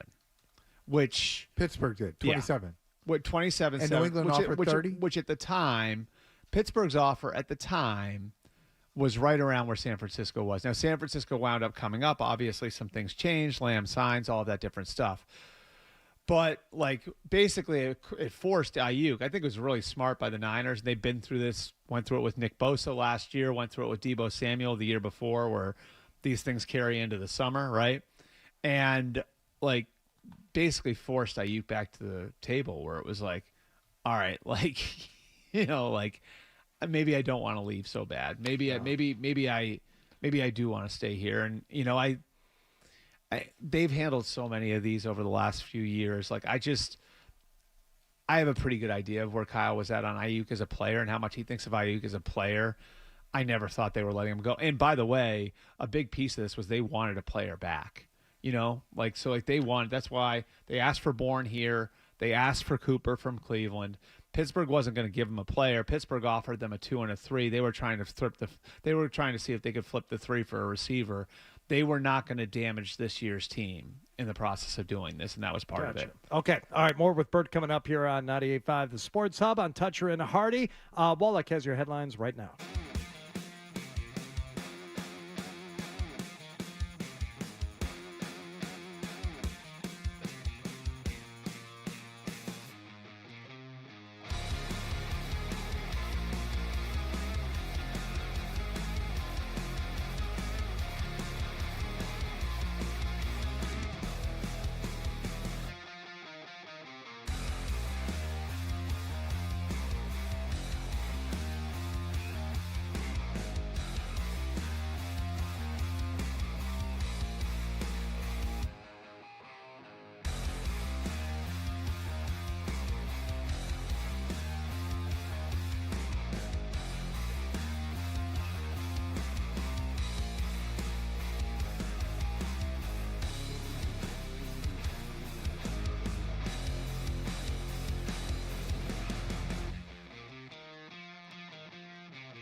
I win. Kaboom. Yeah. It's so funny. We've got a passion for Boston sports. Get angry.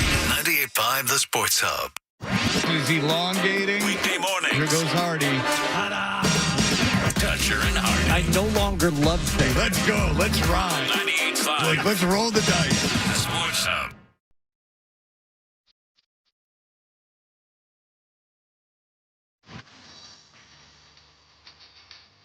Coming up just a few more minutes, your chance to win tickets to see Comics Come Home, 28th Annual, Saturday, November 2nd, TD Garden. Dennis Leary, Bill Burr, Robert Kelly, so many more.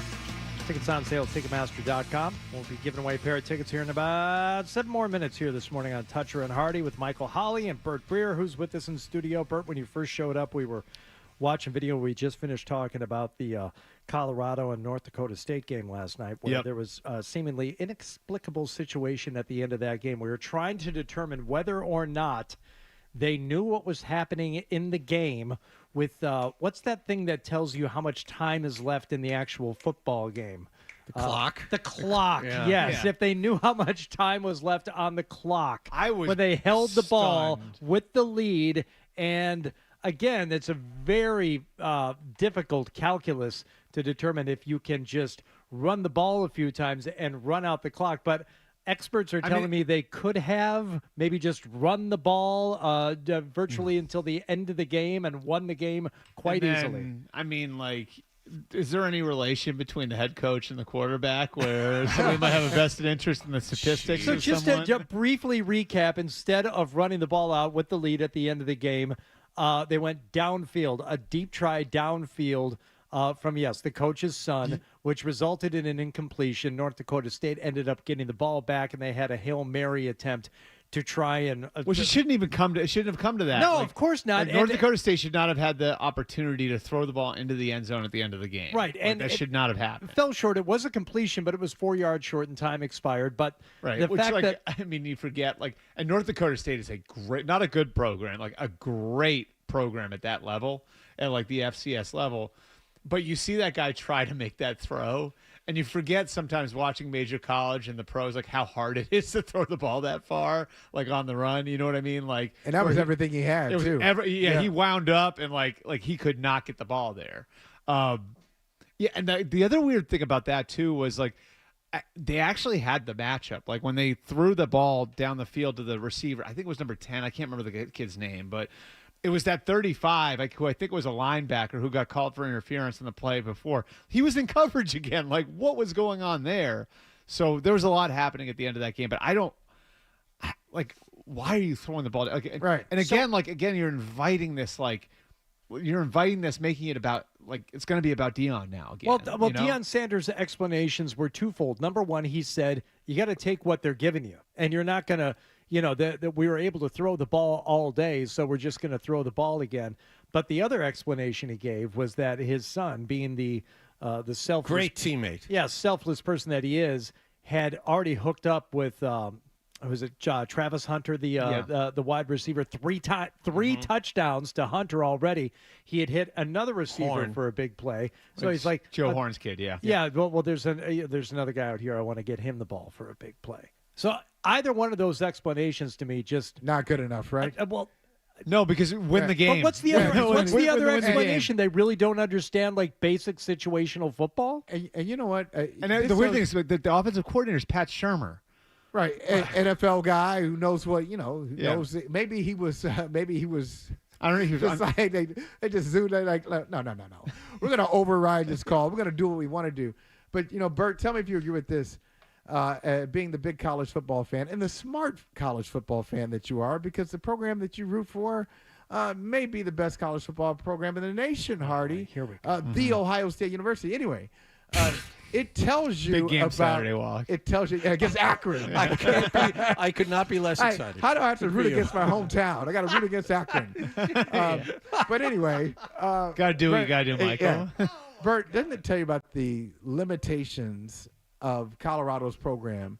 When you look at Shedeur Sanders and you look at Travis Hunter, two-way guy, legit two-way guy, they have two, and I'm being conservative, two top 15 picks. Yep. And yet, they are the program. The rest of the roster, none of those top 15 picks are on the offensive line. And the rest of the roster is really bad. It's still a bad program. Right. And they've driven kids away. They've tried to microwave a winner, which it's an interesting experiment because the transfer portal has allowed the best programs to supplement, right? So in other words, you can go get a quarterback if you need a quarterback. You can go get a tackle if you need a tackle. And, I think it's been great in so many ways. I mean, even really good friend of mine from high school, his daughter played soccer at Oklahoma, became a captain there, and she's using the transfer portal to go to law school now, which is incredible. Smart. Wow. You know what I mean? That's smart. Yeah. So she's going to Creighton for law school now, which is unbelievable. And I think in the non-revenue sports, I think that's happening a lot. And in football, it's being used in a really smart way too, where LSU can go get Jaden Daniels. You know what I mean? Bo Nix can go resurrect his career at Auburn after it didn't work, or at Oregon after it didn't work out at Auburn. But what Deion's doing is much different than that. It's trying to build an entire pro. It's like if you tried in the NFL to build your entire team through free agency, it wouldn't work. The sport's just not set up that way. And so I think what you have is, and you saw it last night, you have a couple players, you have a couple guys who are off the charts good, who are capable of carrying you when you're playing against a team that's outgunned, like North Dakota State. But it still looks discombobulated. You know what I mean? And that's why North Dakota State was able to run the ball on them and able to, North Dakota State was able to, 400 yards of offense, whatever it was, and was in it till the very end. Even though you've got these guys who are NFL caliber players, you are in a dogfight with North Dakota State because they're a better team than you are. You just have a few players who are capable of carrying you to a win. You want to run down a couple of very, very quickly here the games. You said we got some good games this weekend. There's we got Clemson is playing Georgia, I think, this weekend. Clemson, Georgia. All right. Clemson, Georgia, Florida State, Boston College is on Monday, right? That's Monday night. Florida State, which is trying to bounce back. Sorry, Chris Gasper, off of a tough loss in Dublin, which I know he was at. Teams continue to invest in DJ Uiagalelei? That's what I want to know. Well, that look guy, at him. Clemson, where was he last year? He was at Oregon State. Oregon State, and now Florida State, a team that is trying to bounce back. He's the big athletic. He's the big athletic, talented quarterback where coaches convince themselves. It happens in the NFL too. Like the former first-round pick, where it's but once I get a hold of him, you know what I mean? I'm going to be the one that's going to change him. So that happens a lot. LSU plays USC this weekend. So, that's the one thing that's interesting about college football. I hate what's happened with the conferences. I hate that, that there are 18 teams in the Big Ten. Oh, God. Hardy, you got to hate that West too. Coast. Michigan State is in the same conference as UCLA. Dude, come on. Go look at UCLA's schedule. That's ridiculous. Go look at UCLA's schedule. UCLA's closest road game. I believe is at Washington, which is still a 3-hour flight. Jeez. And then the next closest road game is at Nebraska. And imagine if you're a volleyball player at one of those where you're not flying charter. Right. Well, imagine trying to explain to. But I will say my bigger point is that there are great games in the schedule. If you look at the schedule, there are some awesome games coming. Yeah, but there's that. The conference thing's a mess. Oh my God, my daughter is asking me because she's looking at school. She's like, "What is it? What does it mean, Big Ten?" Because she's looking at all the schools in the Big Ten. I said, No. Well, believe it or not, it means we're making a lot of money. Yeah, there used to be 10 schools in the Big Ten, and it was kind of cute when Penn State got added, and they turned that little 10 into 11. But after that, it's just a huge mess. All right, Bert, thanks for the time. All right, thanks, appreciate guys. it. Have a great Labor Day weekend. You too. All right, stay. Always a pleasure, Michael. All right, Bert. Bye, Bert. How many are going to win by? If they I think they're favored by big four. big in-state rivalry. How many do they have to? Well, by the way, I think they're favored by 45. This isn't scheduling a cupcake. doing a service to the rest of the state. We Yeah. always play an in-state school. We're Yeah. trying to help the smaller programs. I like that. That's right. We So bring always attention. we. Bring attention to He's the an state. alum. I mean, He that's can cool. say This he can use. is a service to the state that they're playing this game. That is my rule. If you're an alum, you can use the collective pronoun. Absolutely. Yeah. All right. So I mean, I would say, how much do we have to win by for the fan base not to hit the panic button? I would say 56. Oh, 56. It's kind of I like was thinking 40, 56. it's kind of like getting ratings on this radio I station. will- I It's will- not yeah. enough to be number one yet. Oh, but by not enough. Yeah. It's just look how the guy in second or third. You only won by 10. Yeah, it's- Michael and Mike, at the risk of me and Michael turning this into Columbus Morning Radio too, like I will give everybody out there who does happen to come across this game on Saturday one name to watch. All right, one name that I will tell you 3 years ahead of time. This guy is going to be a top 5 pick. Go ahead, say in it. the 2027 Jeremiah NFL Smith. draft. This guy. So I had a guy who played at Ohio State who was a first-round pick, who's a friend of mine, who's around the program a lot, say to me in the spring, he's not, no hyperbole from this guy, right? This guy would normally look at a freshman and say, whatever. He told me in the spring this guy could play in the NFL right now. Jeremiah Smith, remember that name. What position does he play? Receiver. Wide receiver. Okay. He's the next in line. He's the next everything. I mean, really, he was like that number 2 receiver prospect in the country. No, he's the number 1 player in the country. And But some I'll people show had you, him- well, like, I'm going to show you some stuff. There's a highlight of him from the spring where he goes over 2 guys, and like the 2 guys are like falling down as he's going up to get the ball, right? One of the guys that was covering him was Denzel Burke, who's probably going to be a first-round pick next year.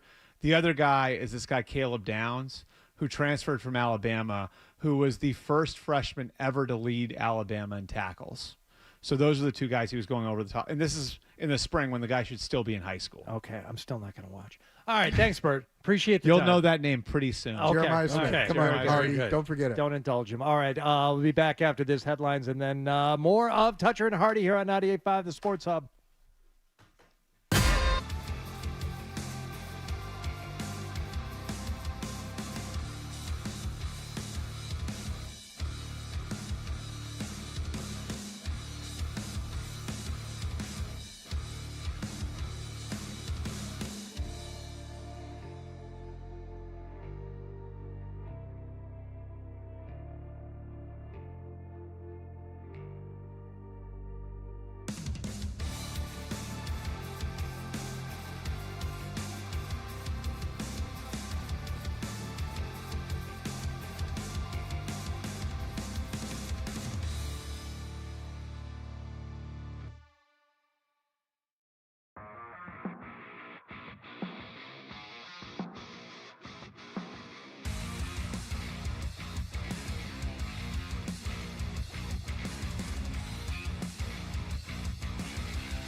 It's an all-new season for the Patriots. Wow. And you'll hear it all right here. Yes, yes, yes. Your home of the pass. 98.5, the Sports Hub. Beasley Media Group Station. Sports Hub headlines.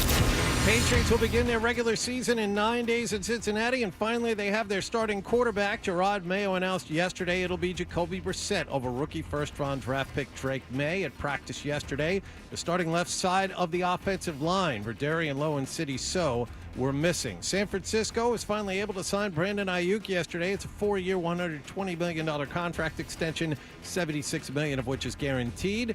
Toronto starting pitcher Bowden Francis threw 7 shutout innings and allowed 1 hit. Red Sox lost to the Blue Jays 2-0 at Fenway Park. They're now 3.5 games out of a playoff spot. They're in Detroit tonight. At the FM Championship at TPC Boston, American Marina Alex has a 1-shot lead at 4 under par after 1 round. And former Boston College star forward Johnny Gaudreau and his younger brother both struck and killed by a car last night in New Jersey while riding bicycles. The driver of the car reportedly stayed at the scene and answered questions from police. Gaudreau is 31 years old and had played the last 2 seasons with the Columbus Blue Jackets. Sports Hub headlines are brought to you by 128 Plumbing, Heating, Cooling, and Electric, the company that finishes every job strong. If your home or business has a plumbing, HVAC, electrical, or drain issue that can't wait, you need to call 128 now at 888-CALL-128. I'm John Wallach at Boston's Home for Sports, 98.5 The Sports Hub. Your next update at 8:30. Let's talk turkey, shall we? Blah, blah, blah, blah, blah. Oh, in the sports industry, that's what you say. Got your talking head right here, buddy. 98.5 The Sports Hub. Half Toucher. Dressed like a gorilla. Half Hardy. A big, beautiful ball of flame. And a whole lot of Boston sports. And I have had many offers to become an insider. Sports Hub.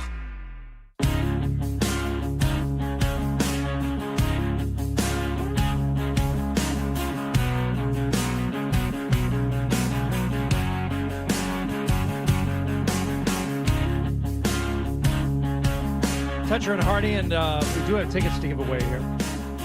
For Comics Come Home, caller 10 to the contest line right now, 617-931-0985. It's tickets for the 28th annual Comics Come Home, Saturday, November 2nd, TD Garden. Don't miss Dennis Leary, Bill Burr, Robert Kelly, so many more. Tickets on sale at Ticketmaster.com. Caller 10 right now to the contest line, 617-931-0985. By the way, Toucher and Hardy brought to you by FanDuel. This hour brought to you by FanDuel Sportsbook. Make every moment more with FanDuel. Absolutely awful story about Johnny Gaudreau and his brother. Wallach has had in the last couple of updates here, but is waiting for a couple more stories to come out. The Columbus Post-Dispatch has a lot on it, as he was a Columbus Blue Jacket, as Wallach mentioned there, for the last 2 seasons.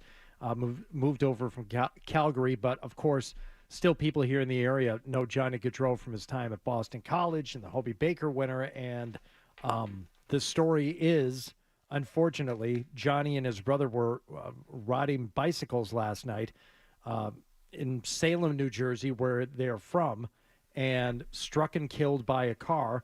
The driver of the car did stay at the scene, but as horrific as it is, I believe Johnny and his brother were both supposed to be groomsmen at their sister's wedding today. Today. Yep. Yeah. It's just, it's unthinkable. And for Johnny Gaudreau, whom the first thing I think of with Gaudreau after his time at Boston College, do you remember Jim Murray with the false report during Felger and Maz when he got fooled by a Twitter handle? You know, it was like a fake account or something, but it was, like on deadline day in the NHL, and he was like, whoa, Johnny Gaudreau is a Bruin. Yeah. And Felger's like, what, Murray? But everybody was, so excited. Like, whoa, the Calgary, what's going on? What's happening here? There's Johnny Gaudreau coming back to Boston. But the fact that he went to Columbus in huge part so that he could be closer to his family. He wanted to be closer to family and his wife's family. They wanted to move out of Calgary. They've 2 young kids, one who is under the age of 2, another a 6-month-old, I believe. And just an awful, awful story about Johnny Gaudreau and his brother, who I believe He's playing minor league hockey somewhere, Wallach? I believe that's the case. Yes, So. he is a testament to skill above all. Gaudreau listed at 5'9", 163. He was neither 5'9" or 163. He was neither of those two things. And I remember hearing from someone around BC that it was going to go one of two ways for a guy like that. If you are that small, you have to have the best ESP ever. You have to have that innate hockey sense when you go into a corner that a 6'5", 220-pound guy isn't going to smear you along the boards. He had that, and that's what made him such a great hockey player. Yeah, and BC's had a couple of guys like that, but even like Brian Jonta was not a big guy. True. He was stockier. I mean, Gaudreau was not stocky. Not stocky. Not stocky at all. Probably like, 5'7.5", 5'8", probably like 150, 160 pounds. That's probably closer to the truth, yes. Yeah, it's a terrible story. He was, I guess, after arriving in Columbus, and this was, at the time, I don't remember much talk about the trade at the time or the move at the time, but Calgary fans weren't happy. He got to Columbus. It was a big contract for him, and I think a lot of fans were underwhelmed at first, and he had decided he was going to turn it around, and he was going to have a better season upcoming. He played in a world tournament, I think, this summer. Yep. And I guess was already impressing. It's like, oh, this guy's not all talk. He's the third leading scorer for the U.S. He was clearly different and back to where he used to be. Right, yes. right. So he was going to do and had been doing a bunch of off-season training, and to have this happen not only to him and his brother, but again, it's going to be part of the story. The fact that they were both supposed to participate in their sister's wedding this weekend, it's unthinkable. Like so yeah, obviously all of the thoughts. I know there's a lot of people around here locally who still have ties to Johnny Gaudreau and be thinking about it, and all the the Boston College people. So the uttermost sympathies going out to everyone connected to him and those around him. Johnny Gaudreau and his brother killed in a bicycle accident last night in New Jersey. They're on a rural road, struck by a car. The car stayed at the scene, but no arrests have been made in the incident yet. No. Driver questioned, but no charges filed yet. No idea what the circumstances were, other than it was around 8:30 last night, and the police initially issued a report saying 2 people were killed. They didn't release the identities, and now obviously the Columbus Blue Jackets have released a long statement today talking about not only Gaudreau as the player, but his impact on the community and how they were embraced on both sides. They were there. I mean, that was their new home, and it's just awful.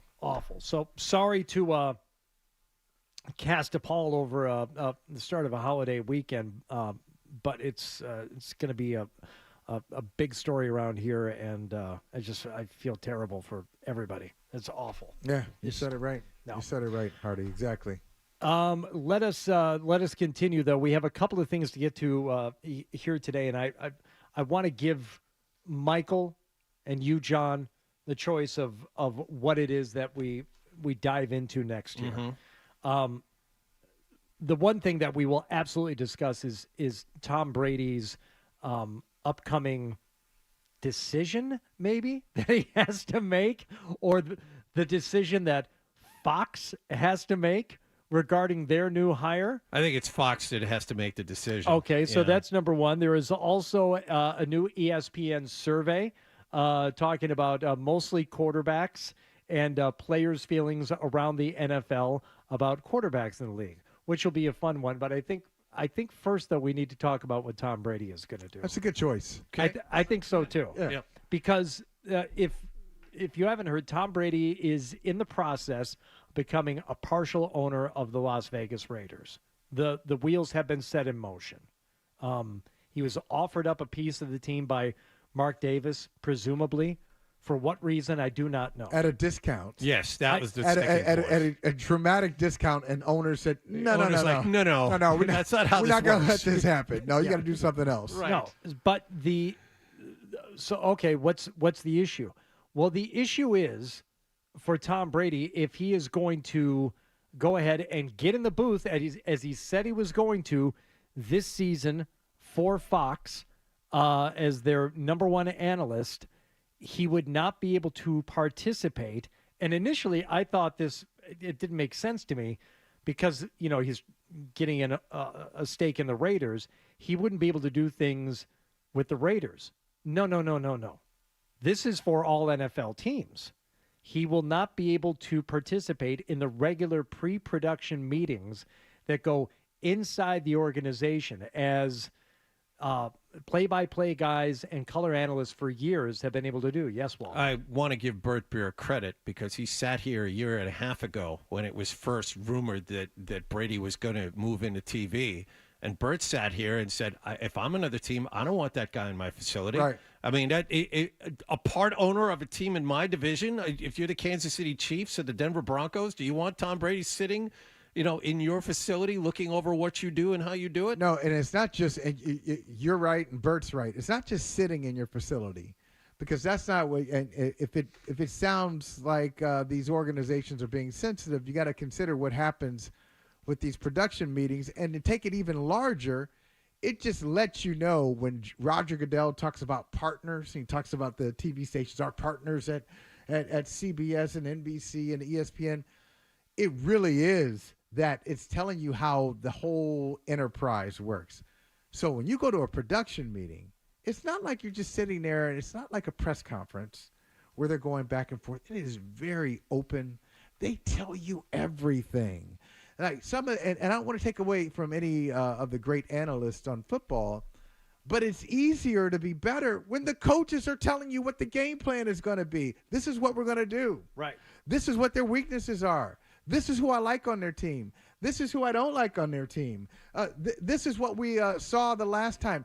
They're giving you everything about the game. They're giving you really how they think. That's why. But see, and I'll say the final point. And this is why.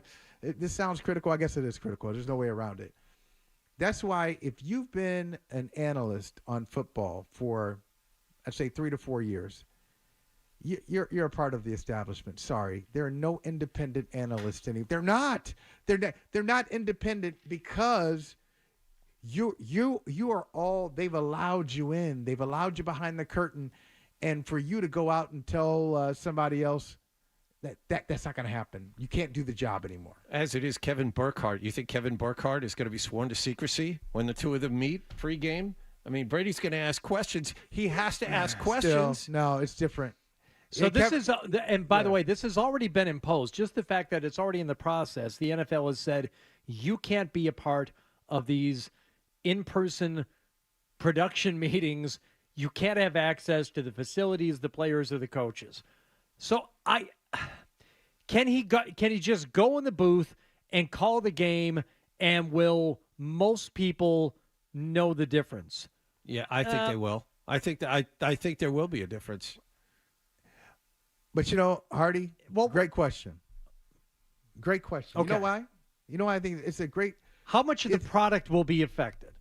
It will make him, if he does it the right way, and it all depends on his mentality.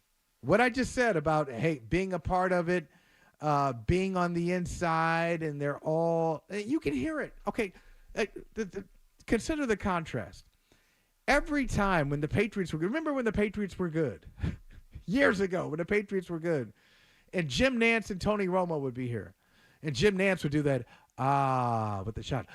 There he is, Robert Kraft, and his son, Jonathan. He has more than one son, Jim, and his son Jonathan. It's amazing what they've done here at Gillette Stadium. No personal seat licenses. Oh, they have Patriot plates. It's wonderful. On and on. And Tony, yeah, Jim, it's great here, isn't it, buddy? Hey, so all of these guys around the league, they have that kind of relationship with owners, GMs, coaches.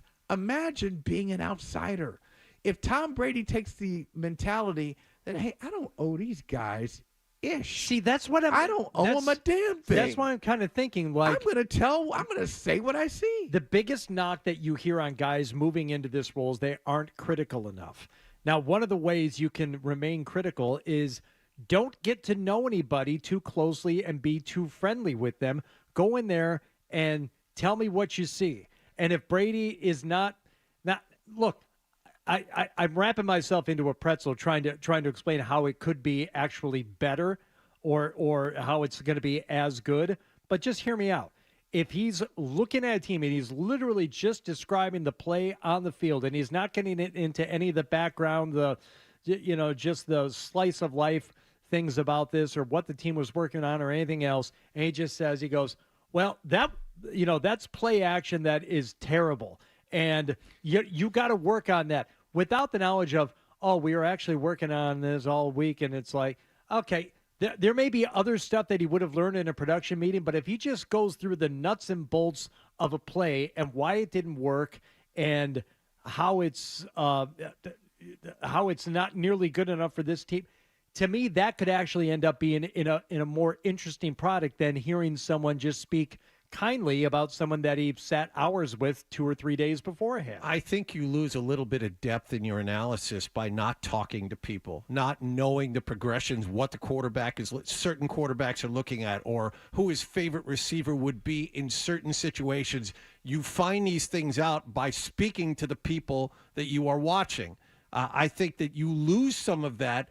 Instead of being blatantly critical, Brady, in a way, could sound more like a fan watching a game because he doesn't have the inherent knowledge that Greg Olsen would have. But it's Tom I Brady's, understand who Tom it is. Brady's quarterback knowledge, right? Especially when you talk about quarterbacks.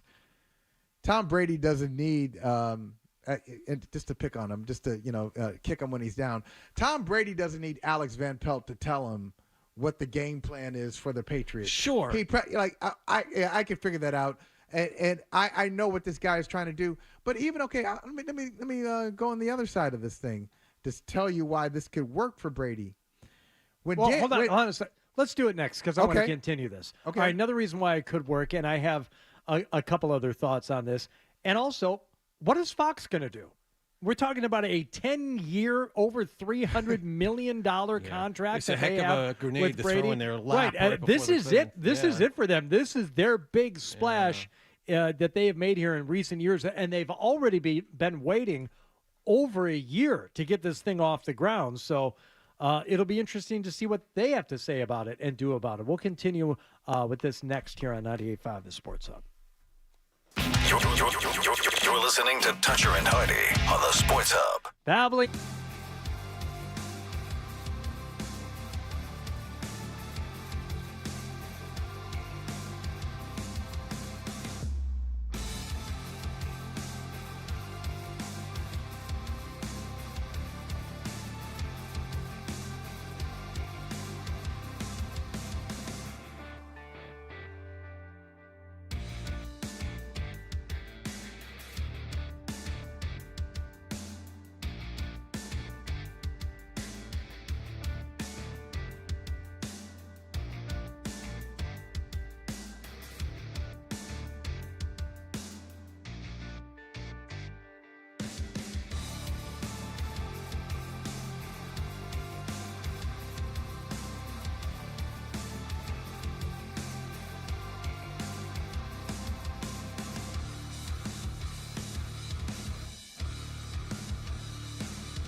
He's in the process of trying to become a partial owner of the Las Vegas Raiders. He will not be allowed access to team facilities, practice, players, coaches, anything as he prepares to be in the booth this season for Fox as part of their broadcast.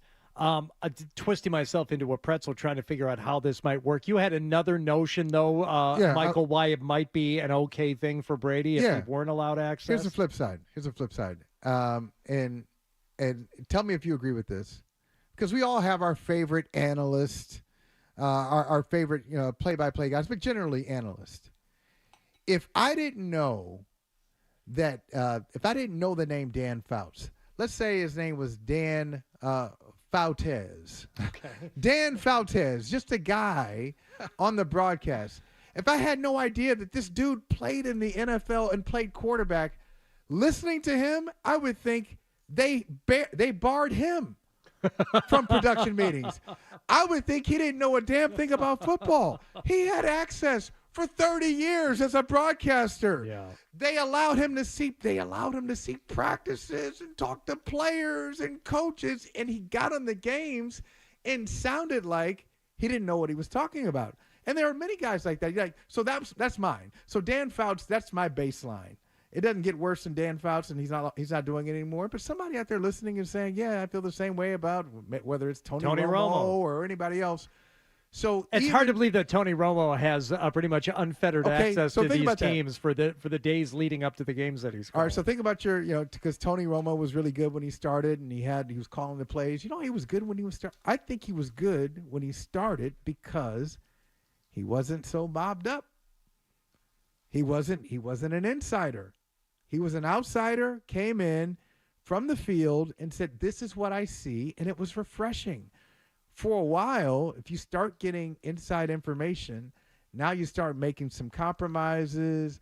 Now you start keeping secrets. You start putting a filter on what you see, and it's not as effective.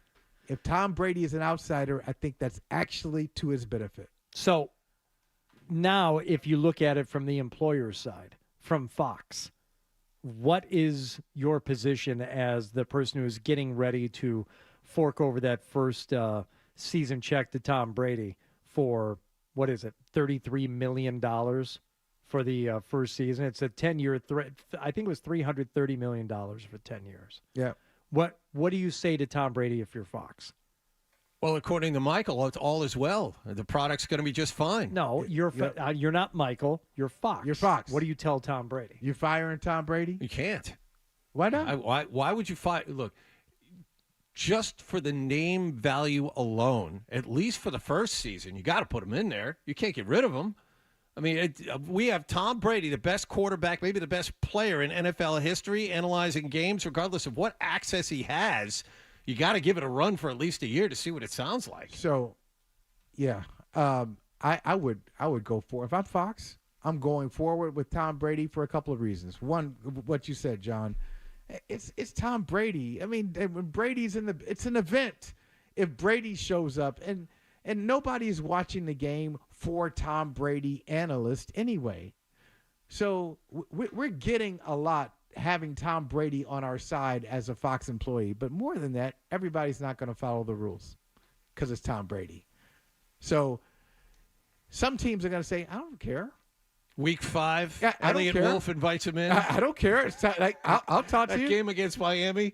Listen, we don't have to do it the traditional way. Maybe you don't come in for we don't make a big show of it. But Tom, whatever you need for the game, so talk to me. So, okay, number one, Brady, 10-year, $375 million. Worse. Okay. Yeah. On the other side of it is reported to be around a 7% stake in the Las Vegas Raiders, which other owners are having a problem with because they said whatever he was being sold that 7% stake at, it wasn't enough. It didn't represent its true value. Quick math, I would say, what are the Raiders worth? I want to say $5-6 billion. Exactly. Good guess. Okay. Good guess. Yep. So let's call a 7% stake would be worth $420 million. Does that sound about right? Yeah. I was told there would be no math, man. I was told there would be no so math. 10% of 10% of $5 billion is $5 million, correct? 50 million. I don't know. Don't talk to me. Don't do this. Never mind. Hardy, why did you do I this have no to us? idea. Hardy, It's pretty why? easy. It's pretty easy math, guys. It is. Okay, All what right, is so it? yeah. So whatever I you think say, it's $420 million. yes. Okay, you're Hold on. right, Hardy. Keep going. What is 7% of $6 billion? The answer is $420 million. Wow! Oh, wow. 7 times 6, guys. Good job. All right. Good 7 job. times 6. That's all you got to do. Good job. Yeah, And then move way some smarter than us for actually asking someone. move some decimals Well around. done. That's it. All right. So he's going to have to fork over a lot of money to get that 7% stake. To me, it's a math game for Brady. Like, dude, you're going to get $375 million for working essentially 2 days a week. Just being yourself. Just being Tom Brady. 18 weeks a year. Yeah. That's it. That's all you got to do. And, what's it going to cost you up front? Nothing. Now, an investment in an NFL team is a very good investment. It has proven to be over the years. Right. Oh, something yeah. where you could easily increase your investment by 10, 20-fold over the course of 20 years. However, I'd rather if be it's an gonna, owner. If I had to pick, though, I'd rather be. Think about it. Would you rather be an NFL owner, even with the Raiders? Not a great franchise. Haven't been a great franchise in a long time. Would you rather be an NFL owner or have a 10-year contract? There you go. Here's a hint. It's only it's 10 years. They may not renew. They may Dan Fouts you, and oust you. Right. All right. So 10 years, $37 million a year. You got some taxes on that anyway. Okay. Would you rather have that set up or just be a lifetime part owner of the Las Vegas Raiders? You're in one of the most exclusive clubs in the world. Yeah, give me this or that. Oh, wrong show. I would be so interested to get in. Well, maybe it wouldn't be that interesting to get inside the head of Mark Davis and say, why are you selling a chunk of your team to anybody, much less at a discount? Like, why would you give away something that is inherently valuable as an ownership stake in an NFL team? Because he's got FU money and it's Tom Brady. He just wants to have Tom Brady around his buddy? Absolutely. Which is why Fox is going to keep him. Fox will work it out because it's Tom Brady. I don't know that they will. So to answer my question that I posed to you, Wallach, if I'm Fox saying, no, we're giving you $375 million over 10 years. What do you think? You're going to walk in here 15 minutes before game time, call the game, and then leave? No, you got to do all this other stuff. And if what you want to do is be an NFL owner, you can't do these two jobs. You can't do those two things. You can't be both. So you're going to have to give up your ownership stake in that team if you want to do this job. Hardy. Sorry, that's it. All right, let me ask you this, Hardy. Who's your favorite game analyst on the NFL? Who's your favorite NFL analyst? Favorite analyst? Aikman? No. Nah. Romo? Not Romo. Not Romo. Okay. Greg Olson? Yeah, it's Olson. All right, Greg Olson. Not Olson? Wallach? No, I like Collinsworth myself. All right. What do you hear from Collinsworth that you think I wouldn't get this if he were denied access to if he couldn't go to production meetings, if they limited his access, what would that change about Chris Collinsworth? Well, no, he's openly critical regardless. He used to be. But, listen now. He's not. He's a little older now, and he's less critical. But at the same time, I'm sure that he's a part of the machine, just like most of them. I'm sure there's some nuance that he brings to plays and sets and formations that I am not thinking of right now that I enjoy while watching him on Sunday nights. But ultimately, I see where this is a leading question you're giving me. A little I bit. understand where you're going with this. And in answer to the broader question, Hardy, Fox is going to let it roll and see if everybody can coexist for a year and then reassess 12 months from now. Okay. Maybe that ends up being their tabling of the situation, so they don't have to break from what was, the biggest, splashiest deal in all of, sports media here in the last several years. I think they probably hold that in their hip pocket, John, and that's probably a pretty good option because guess what? Brady might not be good at this. He may not. We're not even getting into that part of it. Right. But yes, that's correct. May not have a flair for it, which I would say is okay. You know what, Tom?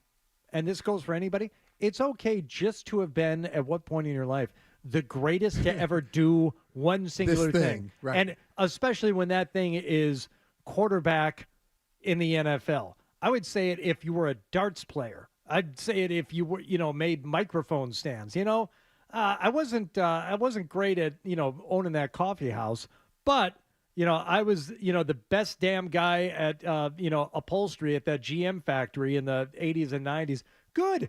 You accomplished something. Brady has nothing left to prove, and it'd be totally okay if he ended up being not great or even bad at this gig. So there's a chance that with all the prep in the world, production meetings and access to the facilities and coaches and players and everything else, he's still not great at it. I think Fred has already made up his mind he's going to suck. Yeah, I think a lot of people feel that way. I lean in that direction, too. It's hard to spend 20 years of your life carefully crafting a vanilla persona and then come off as edgy. And then turn heel. That all changed with the roast. The roast changed it. I'm sure. And that wasn't carefully crafted either. All of it. We have to put carefully crafted Tom. but very entertaining. I would say he's got a better chance of being good now that they pissed him off. And he's not. It's not cushy. Tom Brady, hey, come on in. We're so happy to see you. Hey, sit down and talk to our guys. He's got a better chance now. They've already established him as an outsider. Right. So Tom Brady, outsider now. He's got a chance of being good. Something completely non-football related. We have an email here. We're going to jump ahead in the email segment because this will require more time. A listener needs our help with something for this weekend. So I'm going to tell you what it is right now because I want you to be thinking about it during the break. Dave writes in, my wife has turned what I thought would be a nice, relaxing weekend into a pressure-filled pool party filled with people I will feel the need to impress because I'm an empty person inside. Dave. A lot of things to plan and stress about, but most important might be the playlist. At my core, I'm a rap guy, but it doesn't play well at mixed gatherings. What I need from each of you is to tell me what your one core song would be. And Wallach, you can't pick Ragtime Gal. All right. I'm going to increase it to 3.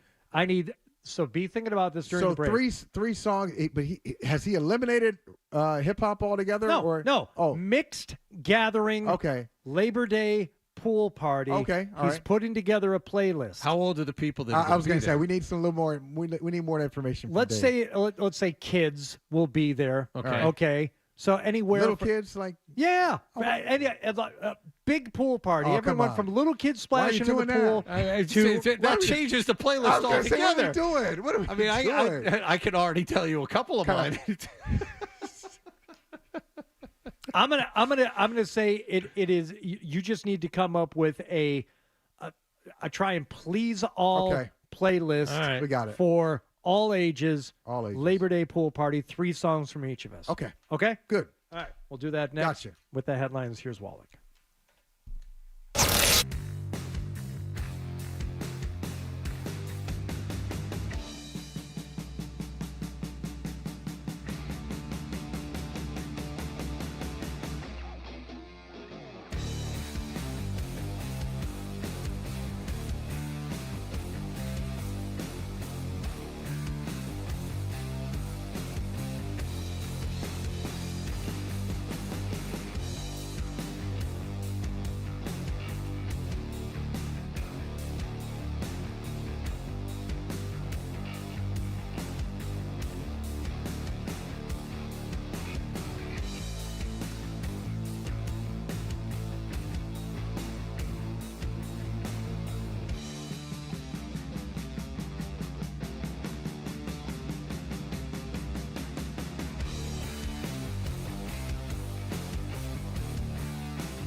Instead, my wife is planning a pool party. I need to come up with the playlist. I need some help.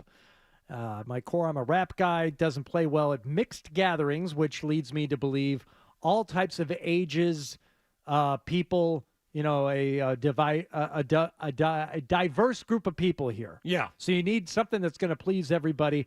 Kyle went with Otis. Why not go with the original, the Michael Bolton version? That Otis Redding cover is crap. You got to get the OG, MB, singing that song. You're on the wrong mic there, Michael. There you go. I thought so. It's like something's not here. One with the red light. Yeah. The red light. The red light's That's not the on. key. All right. I don't hate your pick, Kyle. I don't love it.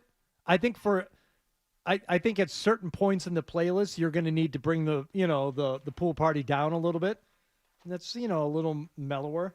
And it does kick in a little bit at the end. So Can I before we get started, can I just offer some advice to Dave? Yeah. See, Dave, you're thinking about it all wrong. Dave, let me help you out, my brother. You're thinking about it all wrong. That's what he wants. He wants help. No, but I'm going to help him with the way he's even thinking about it. Oh, boy. He said, it doesn't play well at he's a rap guy, doesn't play well with this whole crowd. You got a little too much Steve Kerr in you, Dave. You're trying to think about the competition. The competition has to think about you. Right. You're overthinking it. They'll adjust.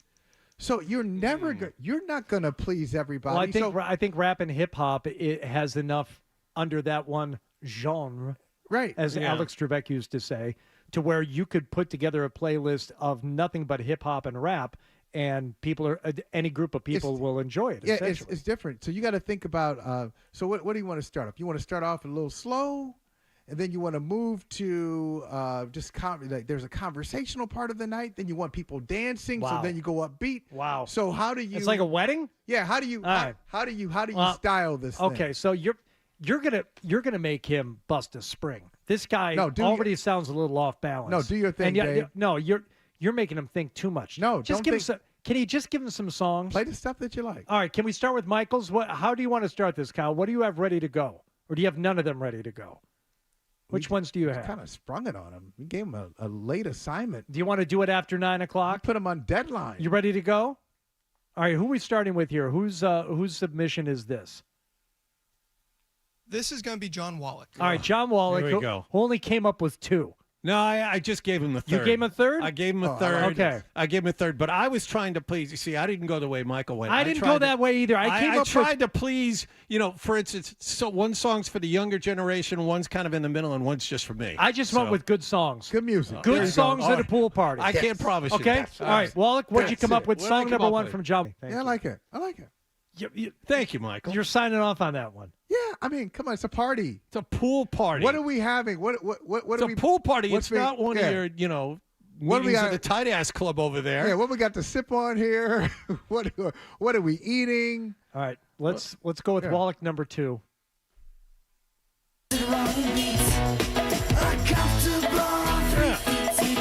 I don't mind this one. Len, Steal My Sunshine.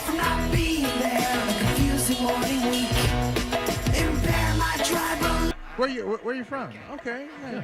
Where you doing? Hey, That's right. How do Thanks for How coming. do you know Dave? Thanks for coming. How do you know Dave? Welcome. Good to see you. All right, Wallach, I like that one better than the LMFAO. That was Okay. okay. All right, last one from Wallach.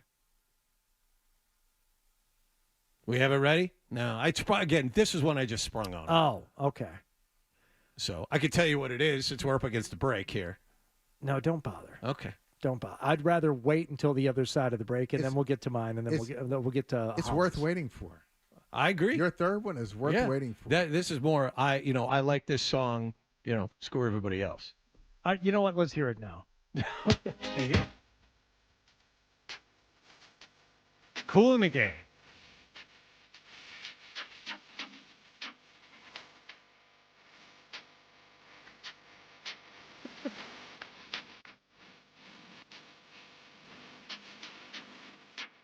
Yeah, I don't know this song. It's called Let's Go Dancing, Cool in the Game.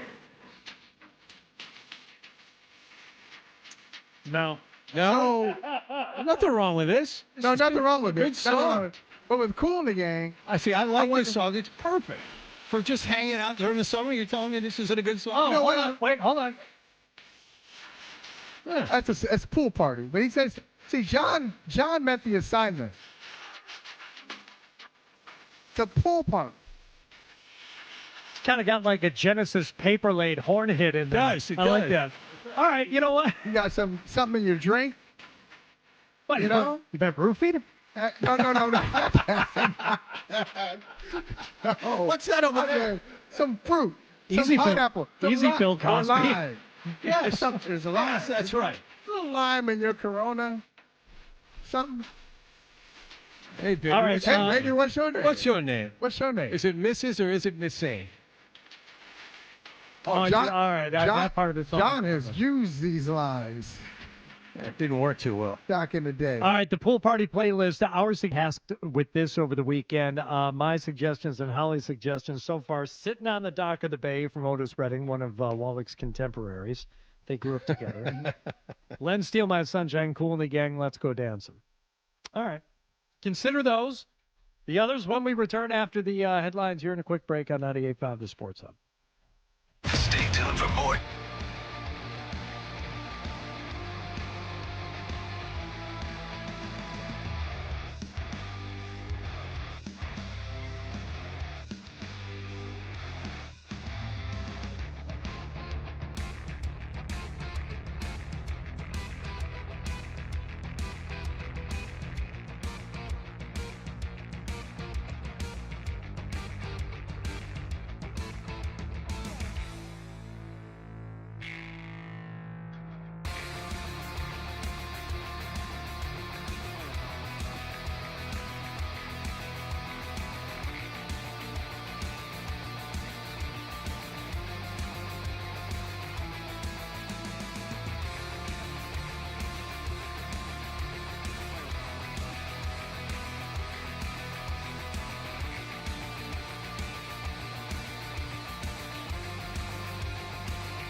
Well, absent again, Jalen Reagor and 5 others also signed to the practice squad. Patriots preseason kick returner David Wallace reportedly worked out for the New York Giants yesterday. Patriots visit Cincinnati in Week 1. Bengals top wideout Jamar Chase missing from practice again yesterday as contract negotiations continue. San Francisco finished their contract negotiation with Brandon Aiyuk. They signed him to a 4-year, $120 million extension yesterday. Red Sox managed just 2 hits and lost to Toronto 2-0 at Fenway Park. Minnesota idle last night. Sox 3.5 games out of a playoff spot. They're in Detroit tonight. And former Boston College and current Columbus Blue Jackets forward Johnny Gaudreau and his brother struck and killed by a car last night in New Jersey while riding bikes. The team has confirmed Gaudreau's death. He was 31 years old. He and his brother were reportedly in New Jersey to be the groomsmen at their sister's wedding, which was to take place in Philadelphia today. Sports Hub headlines are brought to you by Valvoline Instant Oil Change. Enjoy quick and convenient vehicle maintenance this month. Visit NewEnglandOilChange.com for 15% off your drive-through oil change at Valvoline Instant Oil Change. Now open in Weymouth, Canton, Bedford, and Natick. I'm John Wallach at Boston's Home for Sports, 98.5 The Sports Hub. Your next update at 9:30. If you've got the app, you've got Toucher and Hardy to wake you up no matter where you are. Or who may or may not have been to jail. Get the app, the 98.5 The Sports Hub app. Hey, if your alarm clock sounds like this is the show for you. Toucher and Hardy, The Sports Hub.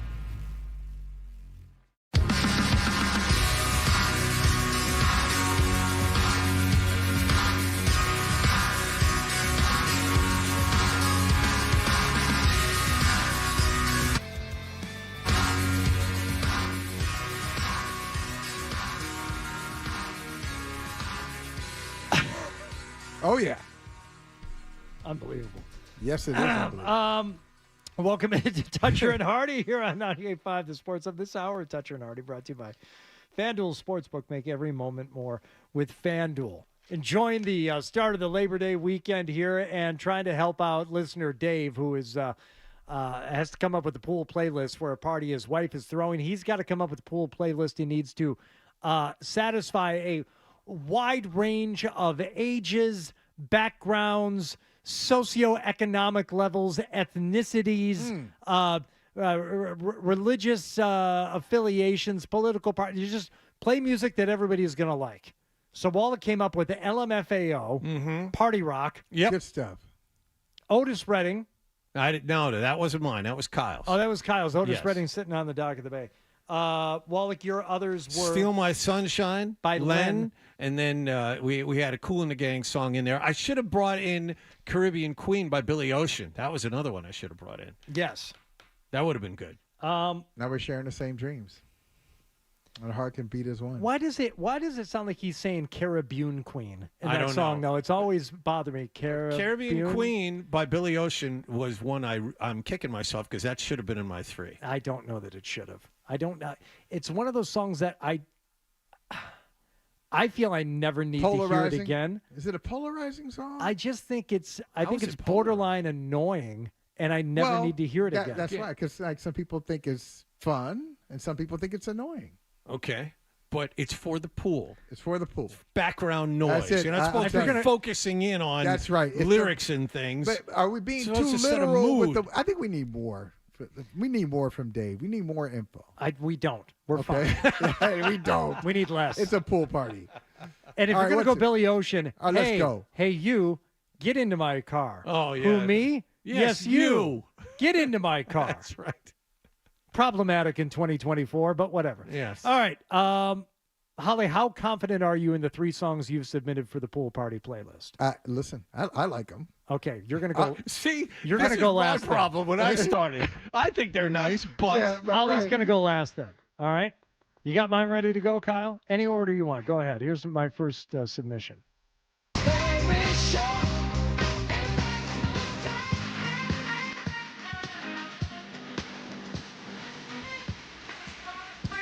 Little Stevie Wonder covering the Beatles. I don't like where you queued it up to, Kyle. I want you to re-rack it from the beginning, please.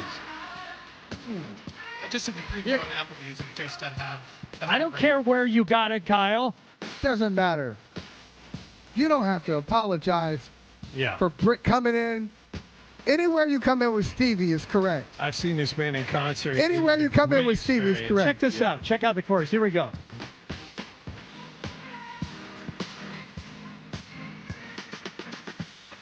Okay? I'm good with it. You don't need to re-rack it, Kyle. Good. I'm sorry I screamed at you. That's my submission number 1. Stevie Wonder cover of the beat. This is what I want you to do, Check Hardy. mark on that one. That's good. Hardy, this is what I want you to do. I want you to dislodge that mic and drop it. Yeah, you can't do Throw better it than that. down. Can't Pretty do good better one. than that. Pretty good one for the Throw pool the party. mic Pretty good. down. That's pretty good. It's Stevie. End of conversation. All right. I got a couple more. All right. Here's number 2. Oh, yeah. That take you back, Wallach? Yes, it does. You're at a pool party and this comes on. What are you going to do? No.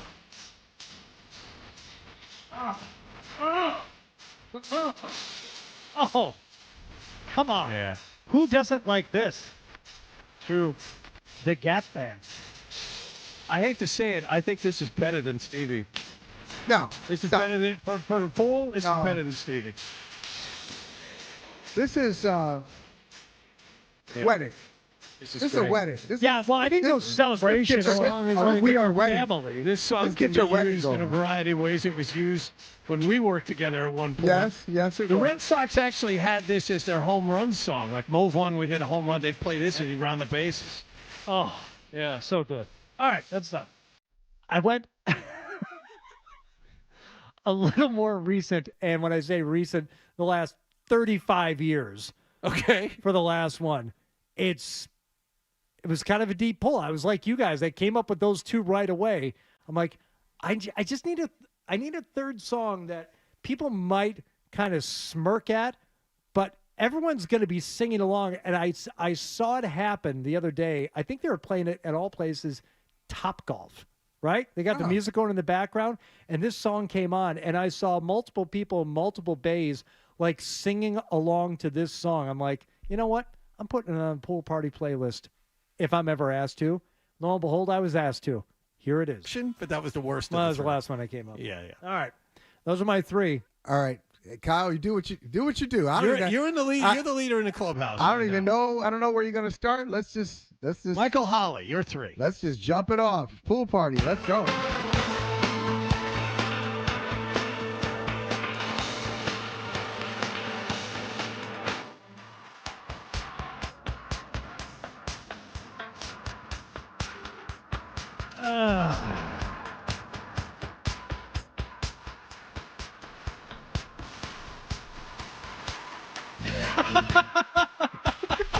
What?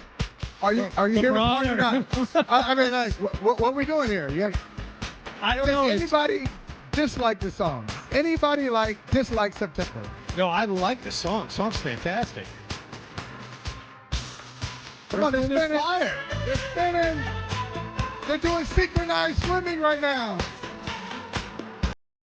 All right, Kyle. I guess maybe there's a cutesy thing in there with it being the 1st of September, on Sunday? September is timeless. It just happens to be the 21st, so of the whole thing. But I know, but he says September. All right. I'm just saying. All right. I just want everyone to know, me being the oldest guy in the room, I have picked a song that is the most recent out of the 7 that we have played. now so we far. got something coming for you. Because we are thinking about all ages, and I would expect that to be on a pool party playlist, Michael, which is why I don't love it. Because Okay. it's expected. All right, that's fine. Now this other one I'm playing, Kyle. It's not the rap one. It's the other one. Oh. This other I am take it from me and Wallach. Go with your strongest one last. No. I'm trying to appeal to the people, the old school people who say, "Oh, music today is not like it used to be back in the day," and then the kids today who say, "Oh, these old folks don't know what they're talking about." This artist, I think, brings the generations together. I'm intrigued.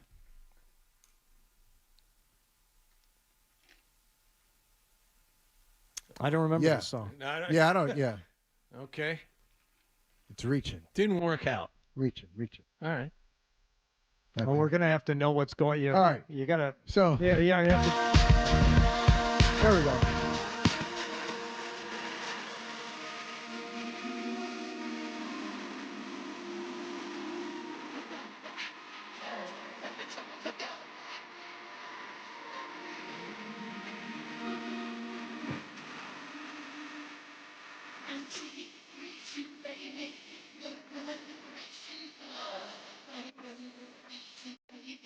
You guys don't know who it is. no. Is this Skilo post raps? Oh, Anderson Paak. From the Ventura album. You guys don't know Anderson Paak? No. What? No. You've never heard of Anderson? You've never heard of Anderson Paak? I have not. Oh. A lot of tempo changes in here, Michael. Oh. I love this song. I love this song. It sounds like two different songs. I know. It bridges. It's a bridge. It bridges them all together. That's not what a bridge is. Well, That's what's not a big bridge. bridge? Bridging generations and people and vibes. You guys don't get it. I might go so far as to say this is a bad song. You're crazy. All right, Kyle, we gotta stop. Look, I'm working with two guys who have never heard of Anderson Paak. That blows my mind. Tell me. You've never heard of him? Tell me. It is a person? Yes. Last name Paak. You ever heard of Bruno Mars? Yes. Yeah, like what? Yeah, All I didn't right. I didn't put Bruno Mars on the playlist either. Oh wow. American singer, rapper, drummer from Oxnard. He's amazing. He's amazing. What are you Okay. talking about? Oh, Dave. Okay, Dave. I don't know. You can listen to John and Hardy, or you can or you can come to the 21st century. You know what? We'll ask Dave to email us back after he hears all these.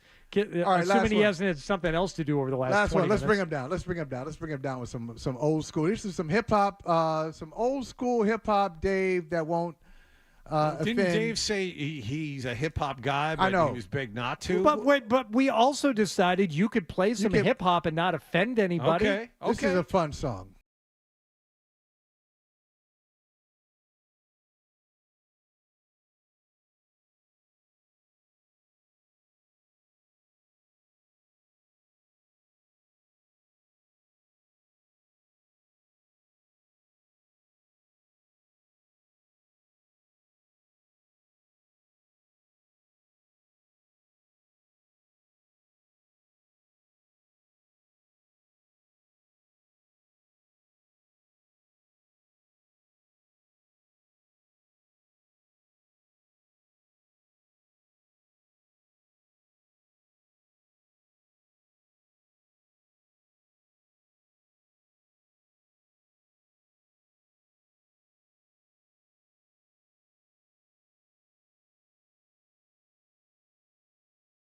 I have heard of a Tribe Called Quest. I have not heard of this song. Okay.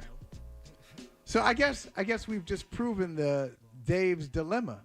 See, like just in this room, I'm working with two people. I thought you would know. Okay, I'm still surprised you guys don't know Anderson Paak. Okay, but let me I'm shocked. Let me put it to you this way: had you ever heard that Stevie Wonder cover of the Beatles song that I played? You're asking the wrong person. I'm a Yeah, Stevie- the answer I'm- is yes. I'm I've a- seen the I'm man a- in but concert. I- Yes. I Okay, have but seen it is I'm it a is Stevie freak. It is reasonable to believe that many people in a gathering would not have heard that cover before. It's not, altogether common. But you know what the song is and you know who the singer is, even though it's unfamiliar to you, it is completely familiar to you because you know the song and you know the artist, right?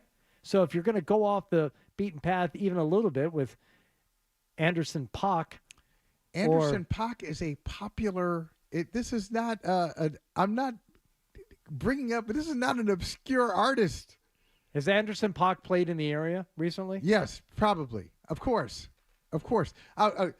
Emailers, help me out. Back me up on this. Now, if the emailers say I've never heard of Anderson Paak, this is a. No, this we're going to is a- hear from all the people who think John and I are idiots for this not is knowing a- that. So this the is a- email That's usually is how not it a good works. way Let's see. Well, Anderson Paak, Boston. Yeah, he played the Orpheum Theater 5 years ago. Orpheum seats how many? 50. No. Oh, stop it! Oh, this is like you guys. It's still there. You guys are nuts. You guys are nuts. Big time artists. Great artists. Okay.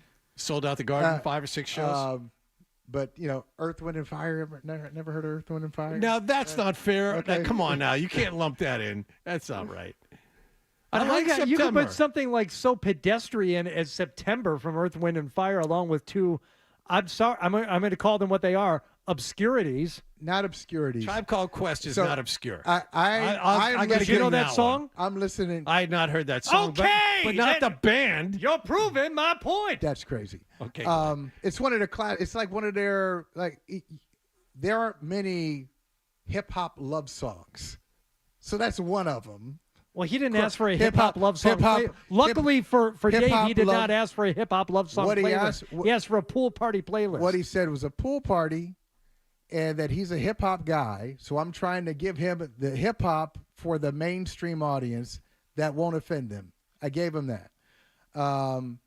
Gave him September. He wants something that just kind of appeals to a lot of people. One thing September appeals to a lot of people. It's been remade 20 times. The song is old, but people are still remaking September.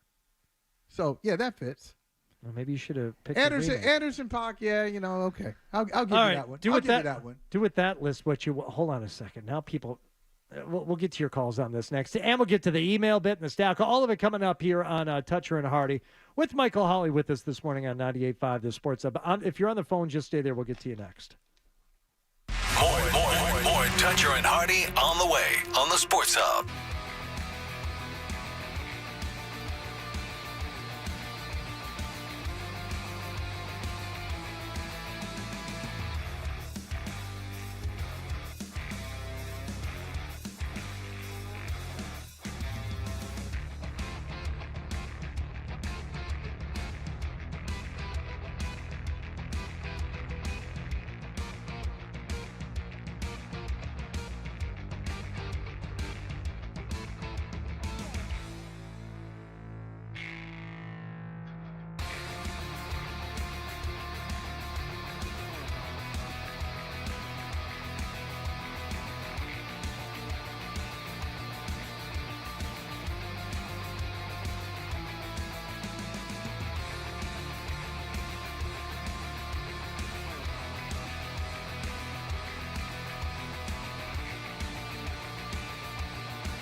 You know, I got an idea for a bit.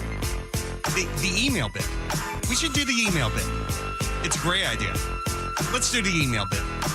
Which today is turning into the email and phone call bit, 617-779-0985. The pool party playlist that Dave requested from us featured suggestions ranging from Otis Redding to Anderson .Paak and everything in between.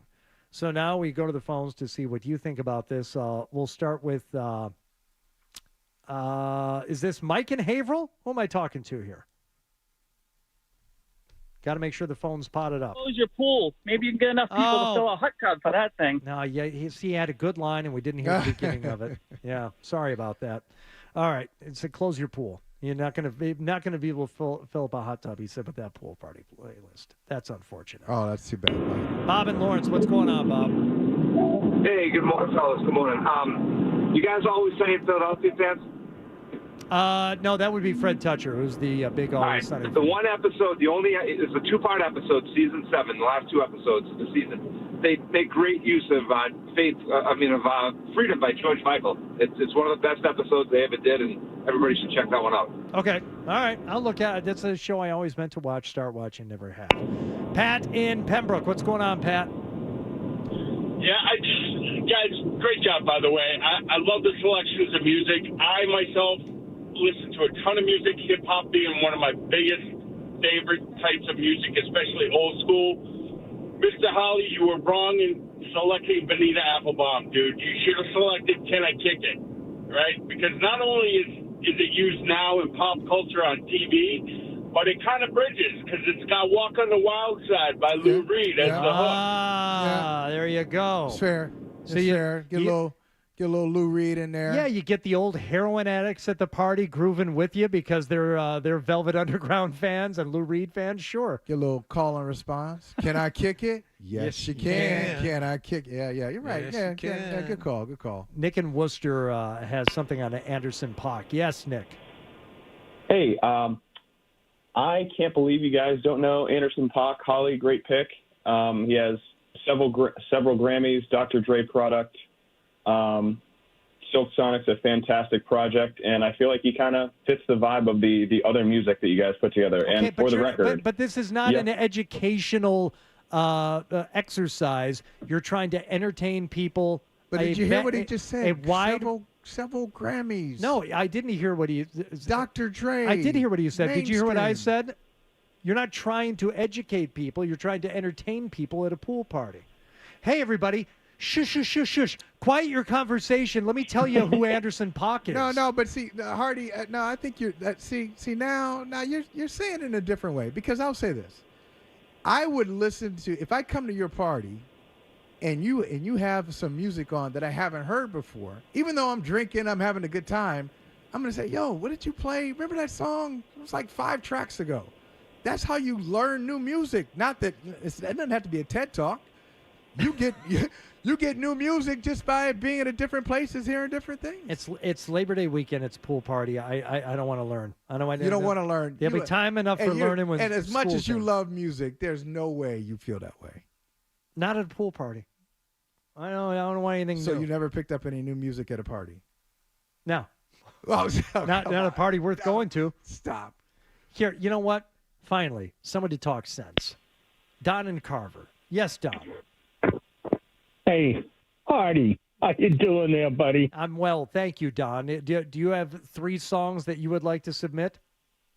Yeah, can I just say a quick shout out to John? Sure. John, I miss you're doing the Celtics. Everyone knows what a frenetic type of play-by-play that goes on with a basketball game. It's probably the hardest game to do a play-by-play. And John, you're terrific at it. Oh, thank you very much. That's nice of you to say. Disagree with that 100%. And remember. Okay, here's something you're hearing from a man who figuratively was patted on the head by Fred Toucher as an old man. And I'm probably going to live up to that with my 3 choices. And here we go. Elvin Bishop, the old blues guitarist, singing Mickey Thomas singing Fooled Around and Fell in Love. Oh, yeah. Yeah. Benny King doing Not Stand By Me, but a song he did called Spanish Harlem. Oh, okay. That's a good one. I like that one. Wonderful song. And finally, I got to do Elvis. And this is a specific scene from Jailhouse Rock where he's doing it at his pool party called You're So Square, Baby, I Don't Care. All Thank right. you, guys. Thank you. Thanks. Bye, Don. All right. Thank you. Elvin Bishop. Let's hear it. Fooled around and fell in love. Fooled around and fell in love.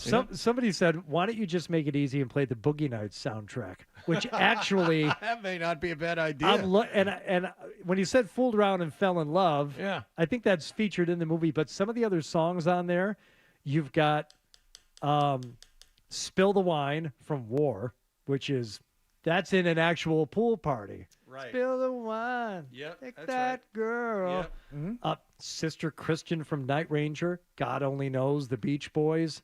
You got a lot of good. Got to Give It Up, Part 1, Marvin Gaye. Yep. All on the Boogie Nights soundtrack. Not bad. Not bad. You could do a lot worse. And then at the end of the party, show the movie. Nah, maybe not. Well, Nah. depends. Because everyone's probably seen it. If the kids are still up, then you show it. No. That way Right. they get a chance to, experience it Right. for the first time. Yeah, go ahead, Nate. Yeah, I don't know how I'm going to follow up that list of bangers by Dawn, but here I go. I'll try. I got 5 on it. The original, not one of the 100 remixes that's done. Okay. Stranglehold by Ted Nugent. And my third one, Eddie Murphy, Party All the Time. Oh, I've had a couple of emails for that one. Really? A couple Eddie- of emails saying, Eddie very Murphy? disappointed we didn't choose that one. Oh, come on. Really? Yeah, I got it right here. So, Michael and Wallach, you'll both, Oh, wow. I think, appreciate this because you remember the video for Eddie I do. Murphy's My Girl Likes. I think it was in parentheses, My Girl Wants to. Yeah, my girl yeah. wants to. And then Yeah. Party All the Time. A Rick James Is there Rick production. James in there? Yeah. Yep. So in the video, Eddie's in the studio singing, and there are 2 guitarists in the background. And by the end of it, when Rick James can, he can take no more. He's so overcome with emotion and joy at the way the song is turning out. He leaves the producer booth and grabs a guitar and goes in to join and sing and play along with Eddie at the end of the song. So there are now 3 guitars at the end of the song. Kyle, could you play a little bit of Eddie Murphy's Party?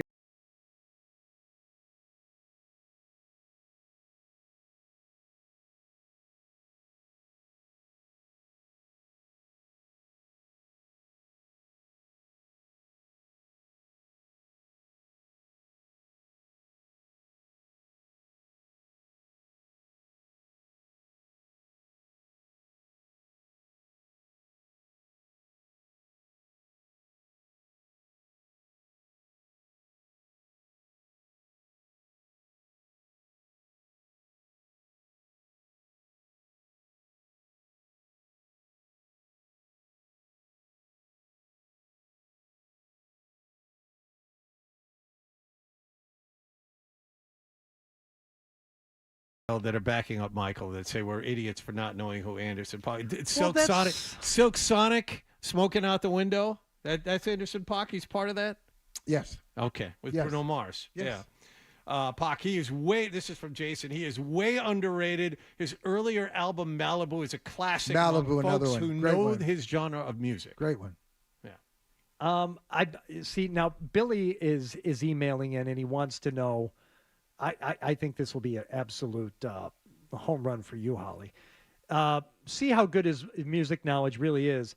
Bet Holly hasn't heard of Bush and Stone or the Temple Pilots, which of course is a callback to Dave O'Brien announcing the lineup coming to Foxwoods. Right. Bush and Stone. Right. And Temple Pilots.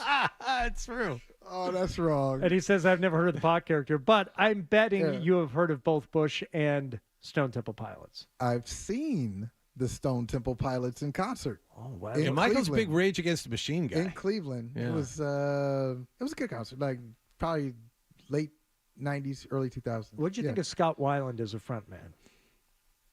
Fine. I don't know if you saw him. No. Fine. I'm telling you, he's in a top 10 conversation all time. Top 10 all time? Rock and roll frontman, yes. Top 10. Top 10. Wow. He is in the conversation. The man was born to be a lead singer of a rock and roll band. Period. Okay. So I'm not disputing that. I think what you're finding here is like I couldn't come up with a top 10 rock and roll frontmen. I couldn't come up with that list because I like it's just too many people. I like too many. So I couldn't say. I couldn't even tell you who my favorite. Who's favorite frontman is in a rock? Yes, you can. Who? The 100% undisputed champion front person. There's no such thing. But go ahead. There is. is. I want to hear this. Prince. But see, I don't think. Okay, I love Prince, right? But I don't think of Prince as rock and roll. No, I'm just saying as a front person for any genre. Okay, all right, okay, He is the one. That band lived in fear of him because I think every single one of them on stage knew that if things went sour, he could go back and play their instrument better than what they were doing. I'm with you 100%. I was compartmentalizing. Oh, yeah. I was going through the old school record store. I was going through Tower Records. Yeah. To the rock section, but you've opened. I mean, up the you whole story. might be able to go with James Brown, but James Brown didn't have that gravitas I think that Prince had. Prince was like, don't screw up. He might kill he me. can do it all. He's 5 foot nothing, 100 nothing, and he might kill me. All right, Stack, more emails, everything. You can continue with the phone calls if you want to here. Wallach's got the headlines here on Toucher and Hardy. Sports Hub headlines.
right here. 98.5, the Sports Hub. Now, more Toucher and Hardy on the Sports Hub. We know what you're thinking. What could I possibly have missed from the show?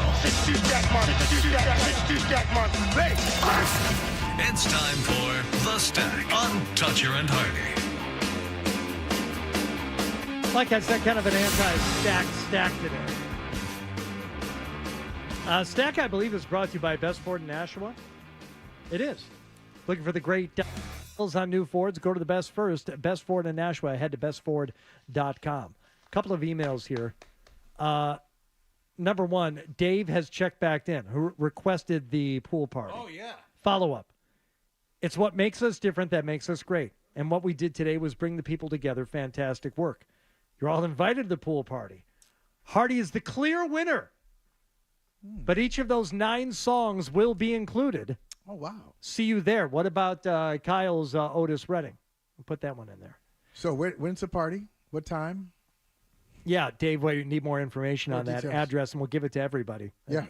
on the air. I think that's what he wants. He wants to bring He people said- together. Oh, Hardy is a clear winner. Holly may have had a chance, but he picked my least favorite Tribe song. Oh. All right.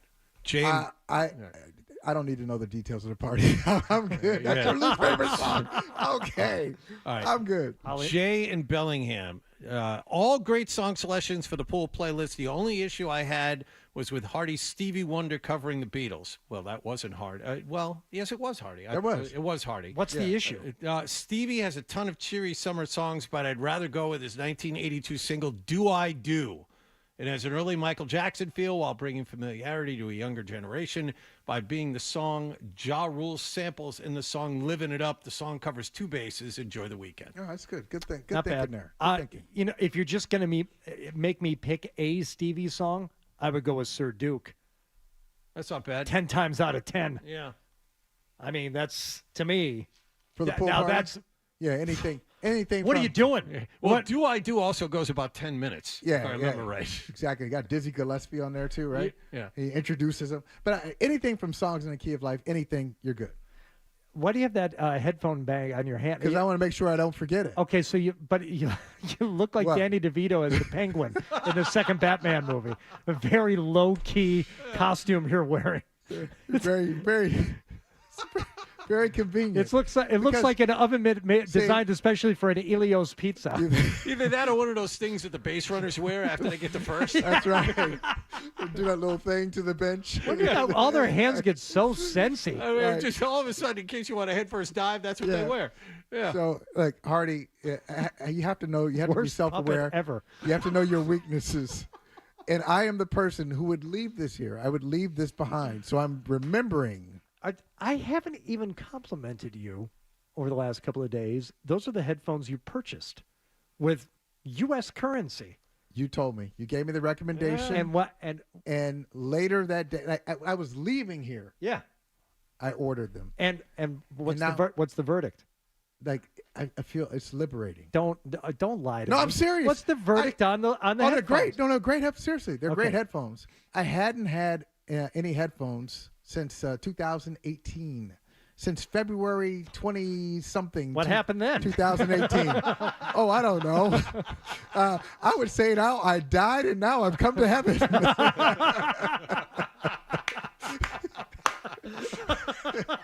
It's a resurrection story. We're glad to have you. Oh, Lord. Yeah. Yes. So now I'm back. All right, good. I'm glad you like the headphones. Yeah, great headphones. Great environment. Zane has an email. Hi, Hardy. Sending this to you to prevent that wall-dicking mojo from coming back on me. John's wall-dicking used to be overt and easily identified, but now is morphed and is quite sneaky. Do you know what wall-dicking is? I don't. Okay. It's when I'm intrigued. It's hilarious. First of all, it's a hilarious term. So Okay. Well, Merriweather was the one who first thought of it. Yeah. The term. Right, when they were asking him to compose his song, and he said, who else is on the show? John Wallach. And Merriweather famously proclaimed, I'm going to call him Wall Dick. That's right. That was it. That was how it started. But it also has turned into a phrase meaning whenever John Wallach big time somebody, Yeah, you've yeah. been wall dicked. And he is it's happened. People have called in and said, I saw him at the mall and said hello to him, and he kind of gave me the sup. John. And just kept walking straight on to the Auntie M's pretzel factory. Doesn't want to be bothered. Don't talk to me. Don't talk to me. I'm off the clock. We're like, oh, you got wall-dicked. Wow. Yeah, so he's known to big-time people. So tell me how I'm sneakily doing this now. Case in point. Letting Holly raw dog the mic all week, sitting in the toxic Zolax spot. Uh-huh. The Birdman is a dick, and you can't convince me otherwise.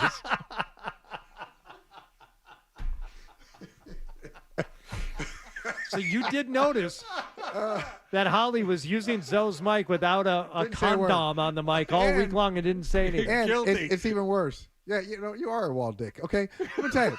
You've been wall dicked. I am. So look, it's even worse. It's even worse. Who's the emailer?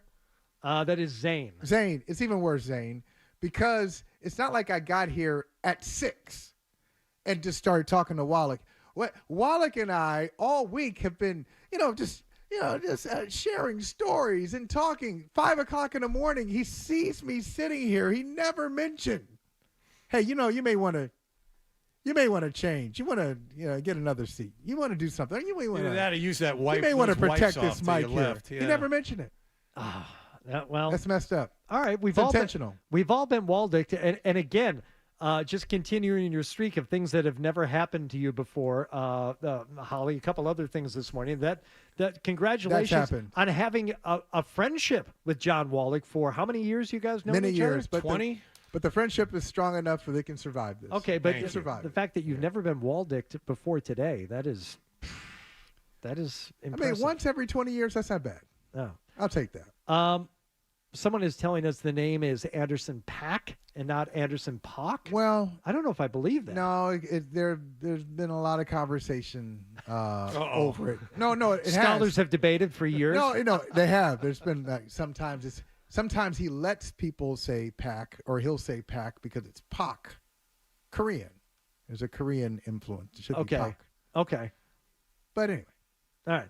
It's all good. If he'll go by Paak, he'll go by Pak. It's fine. All right, fine. Other things that we didn't get to today on the show, which we'll have time for, or maybe we should leave for others to get to over the weekend, was the ESPN survey, which was very interesting. I will just ask you guys one thing. Some 100 or more players were asked who the most overrated quarterback in the NFL is. Have you seen the survey? Did you see the results? Do you know what the answer is, John? No, I do not know what the answer is. Why don't you take a guess? So they asked 100 players in the NFL, or over 100, who the most overrated quarterback is. Josh Allen? Bing, bing, bing, bing. Sorry, I didn't have winner, my thing winner. up here. Josh Allen. Yeah, Josh Allen is the correct answer. So, is it the correct? It's the player's answer, but is it the correct answer? I'd say no. Okay, so who is the most overrated quarterback in the NFL? Overrated quarterback. If they're wrong, you must be right. Jalen Hurts? I think Jalen Hurts is a good one. I think Justin Herbert is a good one. Well, Herbert's until he does something in the playoffs, you got to go with Lamar. Oh, I see. Now he was, I believe, selected second only behind Patrick Mahomes as the best. Okay, yeah, 2 MVPs, all that stuff is great, but in the playoffs, he's like a different guy. And I'm a Lamar Jackson fan. The Patriots had a chance to draft him. They should have. On and on. But come on. Josh Allen. What's overrated about Josh Allen? Josh Allen turnovers. Turnovers, but he's their running game. He's their short yardage game.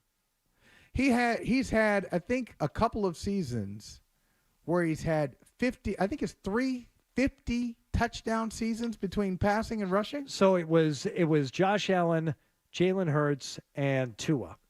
Went 1, 2, 3. Tua's a good one. Justin Herbert, Trevor Lawrence, Deshaun Watson, by the way, called it. Kyler Murray and Brock Purdy also made the list. I would say Trevor Lawrence is properly rated. The only reason you could call him overrated is because he was a number 1 pick, so there's an expectation. But who says anything like other than that number 1 pick thing? Who says, hey, Trevor Lawrence is a great quarterback? Does anybody say that? No. You don't hear that a lot. No. All right. No. Mahomes, best quarterback, followed by Lamar Jackson. Who came in third? Joe Burrow. Correct. Well that would have done. been a guess, yeah. Who got the most votes for the best rookie quarterback? Oh. Or who will be the best This rookie year, quarterback? okay. Yeah, probably Caleb. Yes. Second? Ooh. Should be Drake May, but it was Jaden Daniel. Correct. Third? Bo Nix. J.J. McCarthy. Oh, yeah. This survey was taken before he got hurt. It was trending in that direction before he got hurt. Yeah. Yeah. Josh Allen also voted the biggest trash-talking quarterback, beating out Baker Mayfield and Aaron Rodgers. I like it. I like my quarterbacks to talk a little something. I got no problem with that. I like a trash-talking quarterback. Oh, hey, what's up? All right. That is just about going to put a bow on it. You Patriots hear begin their regular season. What the hell is going on now? I don't know. I'm hearing. Kyle? I'm looking at Wallach. I'm hearing Wallach. It's not me. Kyle's tapping out. It's Friday of Labor Day weekend. Let's get the hell out of here. It looks like we got a Paul Perillo, Nick Cattle show coming up. Good days. Michael, always a pleasure, my friend. Hey, great time. And both of you guys, I'll see you at Dave's pool party. Right. Oh, I'll cool. see you at the party. I like it. I can't wait. I'll Good get to see the you, Michael. address. I'll send it. I'll send it along to everybody, and I'll put it out on Twitter as well, Dave. As soon as you send it to me, I'll just show everybody. Have a We'll great see you Labor Day there. weekend.